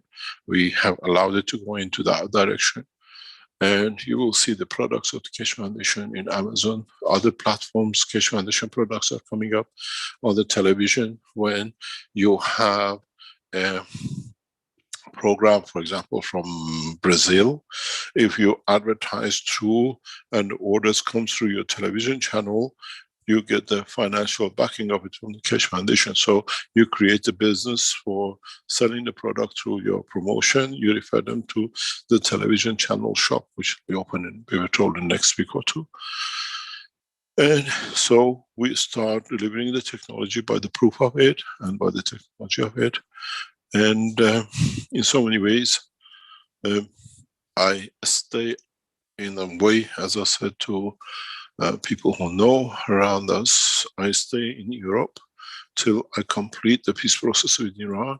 And on the completion of the peace process with what we plan to do it, if we achieve it the way we want to do it, I'll return back to Iran to head Iran into this, in what we call age of space technology, by inviting the world scientists into Tehran. This is a step which all been cleared. It's just that I wait for our final phase of the what I call peace movement to bring the television and everything else on. And then the essence of the space technology will shift, and even we might move a lot of things into Iran, into Arizona, into China, and our base in Europe. So there's a lot to happen. It has to be the freedom access of the technology by all of us.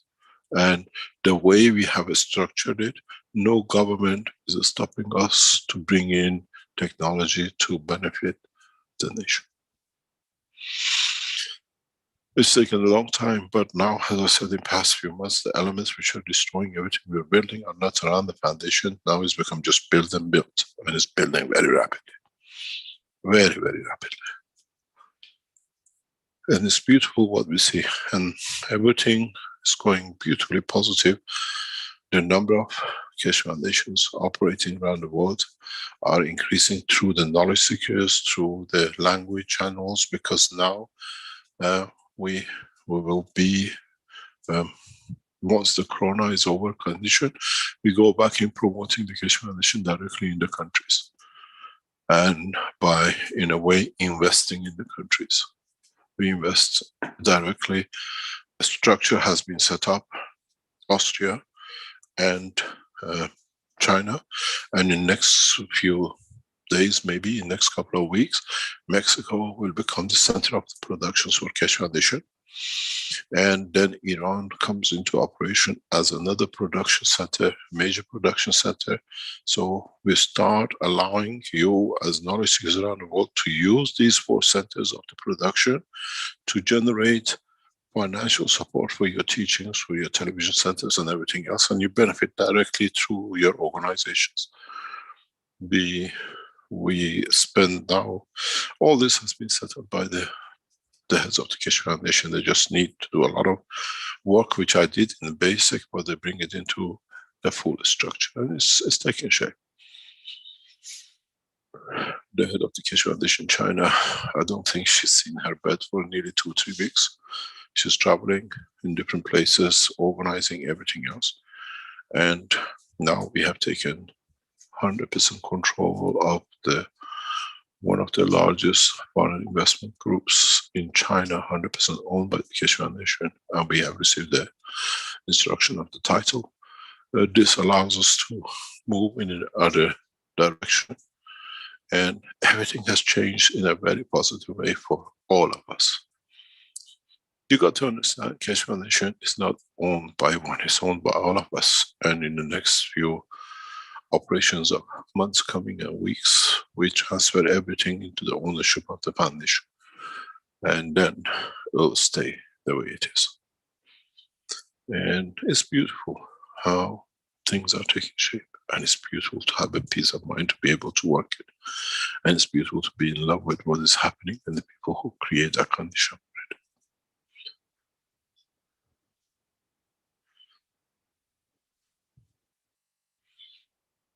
You order one, I'll get you the doctor.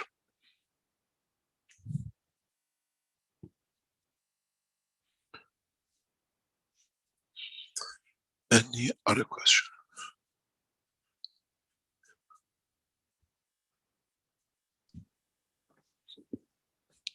Well, you're doing really good getting through the questions here, Mr. Keshe, and currently we have no more hands up. We have That's good. All the Q&A questions are answered, all 15 of them. That's and good. We've got 8 minutes left to your deadline. Shall we say goodbye and run? Yes, pretty much. There was one thing I wanted to mention here. I just have to find it in the YouTube.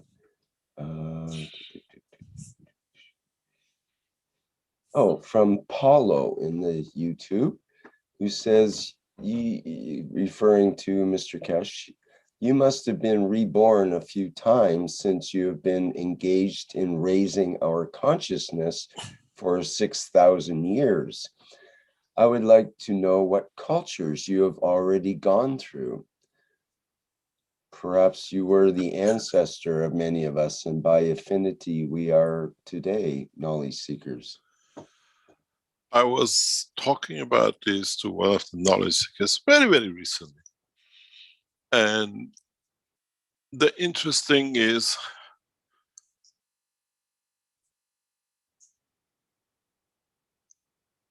what was said, that is it the reincarnation or is it the same soul? It's the same soul. And with it, different physicality in the dimension of being able to understand how things can change and how you can bring a race to a position. In different ways and in different structures. The biggest problem for this race has been race as totality of life on this planet, not just man. That due to lack of the energy from the center, or what we call the inner core of this planet, not providing sufficient strength fields for its inhabitants, inhabitants have come to steal from the others to survive, if I can put it that way. You know, when you live in, you are given a certain amount of money to live and it's not enough, you get a second job, and if your job is not there, you go because you need to feed yourself, people who to steal and everything else and whatever. This has happened to this planet. Due to the lack of and the condition of it creating life, has not managed to sustain life by giving to its citizens that they do not need to steal the whole structure of life in this planet, to come on killing and destroying other lives for them to survive. The nearest only structure which is not killing but creating a condition for absorption is the vertical people. In a very indirect way, they do that. Because they don't kill, they create a root base, that they create a field, that the fields which are in the universe get absorbed to them.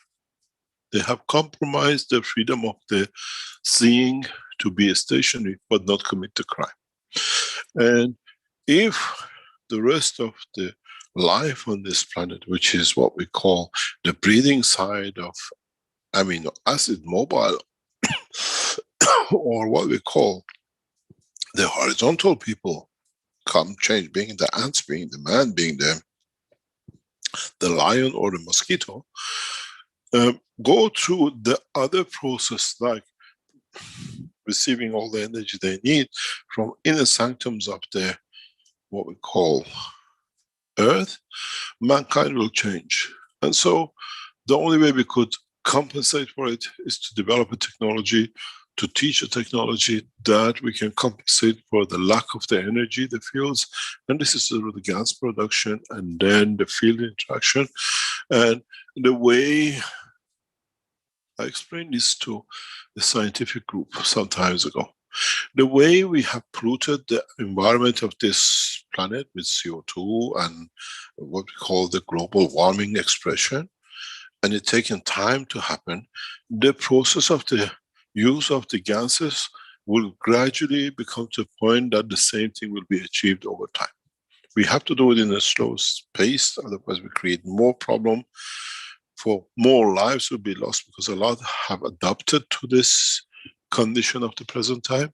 But overall, by increasing the fields which creates the stability of the emotion, doesn't matter what animal you are, which is mainly through the zinc and combination of interaction of the zinc and iron as a blood. Now with increasing that, it's like the way we polluted the air with burning the fuel. Now by adding the more of this conversion of the energy in the way we feed the planet with it, we'll reach that point of the balance that the planet will take enough, we create enough condition for it, hopefully, in a very, very small steps and measures that will create a peaceful animal that we start more tapping into the planetary system and the fields of the universe. That's the whole purpose of the work with the gases. That we change and we reduce the dependence on the package of energy, and we receive more and more from the environment of our existence, and then become passengers of the universe. I've said many times, it'll be interesting to see when we allow the first child in the universe to be born in the open space of the universe from Earth. Would it survive? And would it directly, in being born into the environment, will switch over to the higher strength that it lives through the structure of the universe? And this has happened many times in the universe, and man will not die in the space. No man will die in the space unless he chooses not to convert. And this is why we developing an understanding of the creation of the new physical structure of life and the soul together, that the conversion one is not there. When you panic in the physical life that you might lose the physicality, you go within the inner sanctum of the soul of the man or the creature. And then when you find peace, you manifest yourself. Or you manifest yourself in physicality when you want to protect your soul from anything, the way man does. We're becoming wise to the knowledge of creation, so we can openly put it on the table.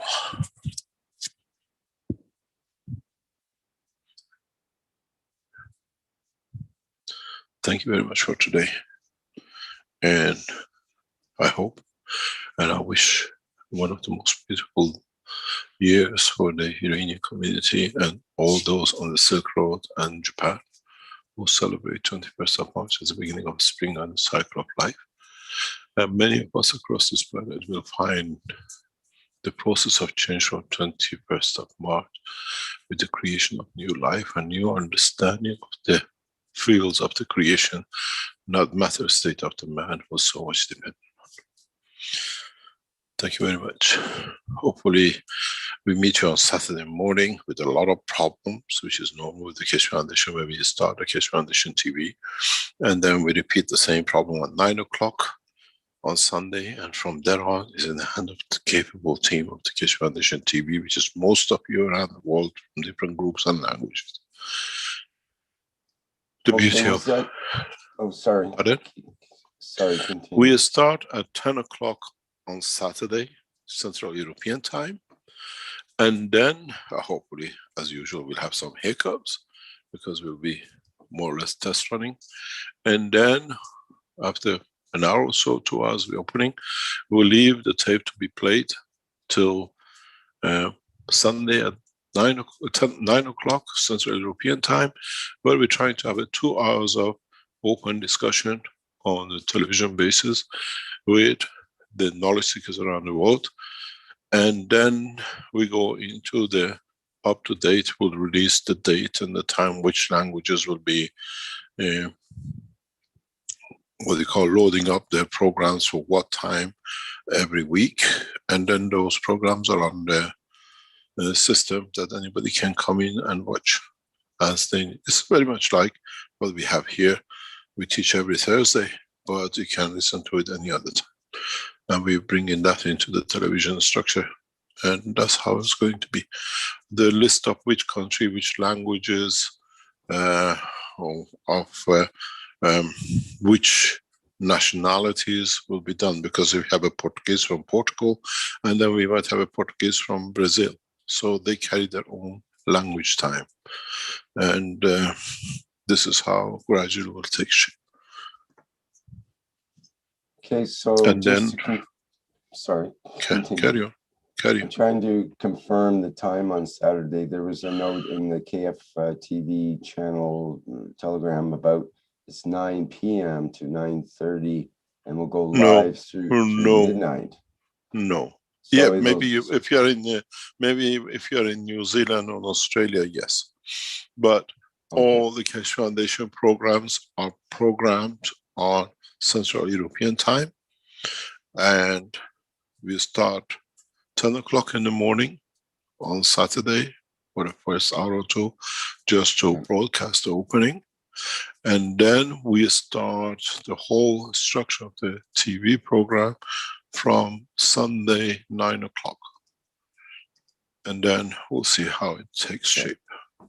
Maybe next Thursday we'll be live on TV and Zoom channel if people want to be, depends on how things go. We have a lot of ways to do it. What I don't want to do is that all the live presentations does not include 1 or 2 people, but we want Brazilians to take over, like on a Sunday or a Monday session of live TV, that they have chance to bring people in. Then maybe the Chinese might, maybe the others. So the live TV sections, which is 4 hours a week at the moment, agreed with the television people. It will be a contribution of many people. I do the first one, and then we start bringing scientific people. Brazil can interview live their scientists or other knowledge seekers. This is outside your workshop time. It's not part of your workshop. And people are planning and organizing these things. We learn gradually. So there'll be no live broadcast in YouTube or live stream? Yes, we'll all be done simultaneously. Okay, for the Saturday and Sunday broadcast. Yes, all be simultaneously everywhere. When we go, we are not losing what we built. We are adding to with the television. Yeah, I was just wondering whether it was going to be live at the same time. Yeah, yes, with YouTube, I think you're going to be there as usual on Saturday and Sunday because you control on the other side. And then the next Thursday, and we try to see if the Universal Council can manage to bring their Tuesdays into a live, not just with voice, and we'll see how we go. It'll be very interesting to see how Universal Council members work when it comes to reality. Would they all dress up? Would we see them? Would we have an interview with them?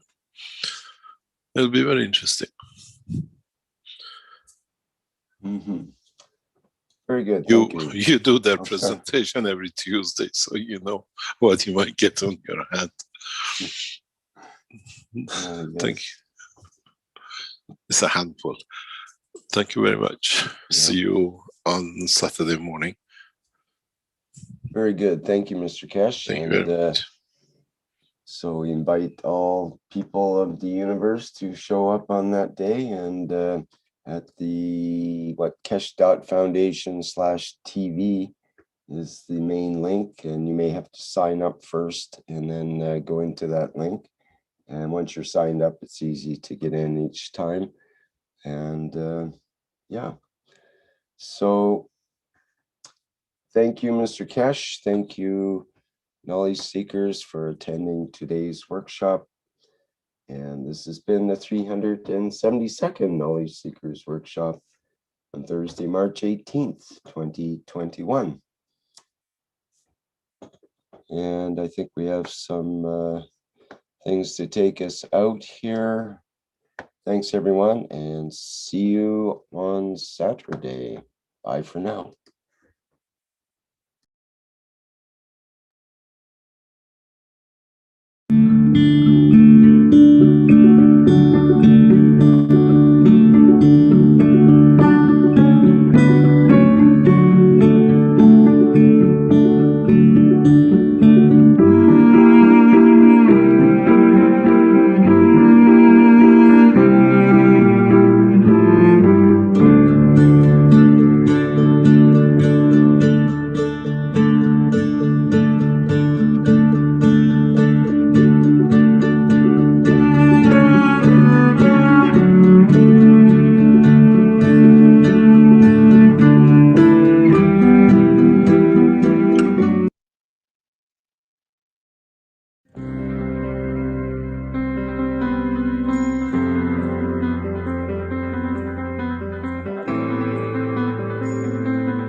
Hello.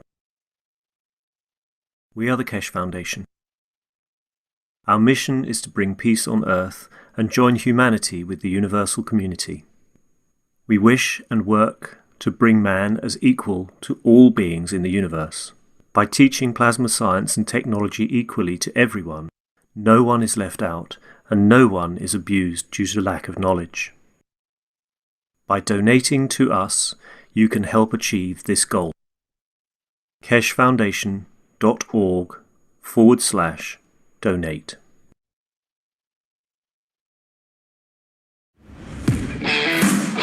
Keshe Foundation TV brings innovative space-based science and technology in an ever-expanding way across this planet. The technology has been given free to humanity. It's been distributed free, taught free, and used by the Keshe Foundation knowledge seekers around the world freely to support. Covering news, education, scientific breakthroughs in space travel, agriculture, health, environment, energy and more in the new world of plasma science and GANS technology. Plasma water is the water which we collect from above what is known nano-GANS materials. It's the water which passes through nanomaterials which are made to carry the energy of the plasma to itself. In a way, we transfer energy of the nano-atomic or molecular magnetic fields into the water. Collective collaboration of knowledge seekers of the Keshe Foundation around the globe creates a new dawn for humanity through the understanding of the universal interaction of magnetical and gravitational fields, which are the building blocks of the universe. The creation and manipulation of these fields without the use of fuel will bring a giant leap in space exploration. We invite citizens of the Earth to join us and be part of this change.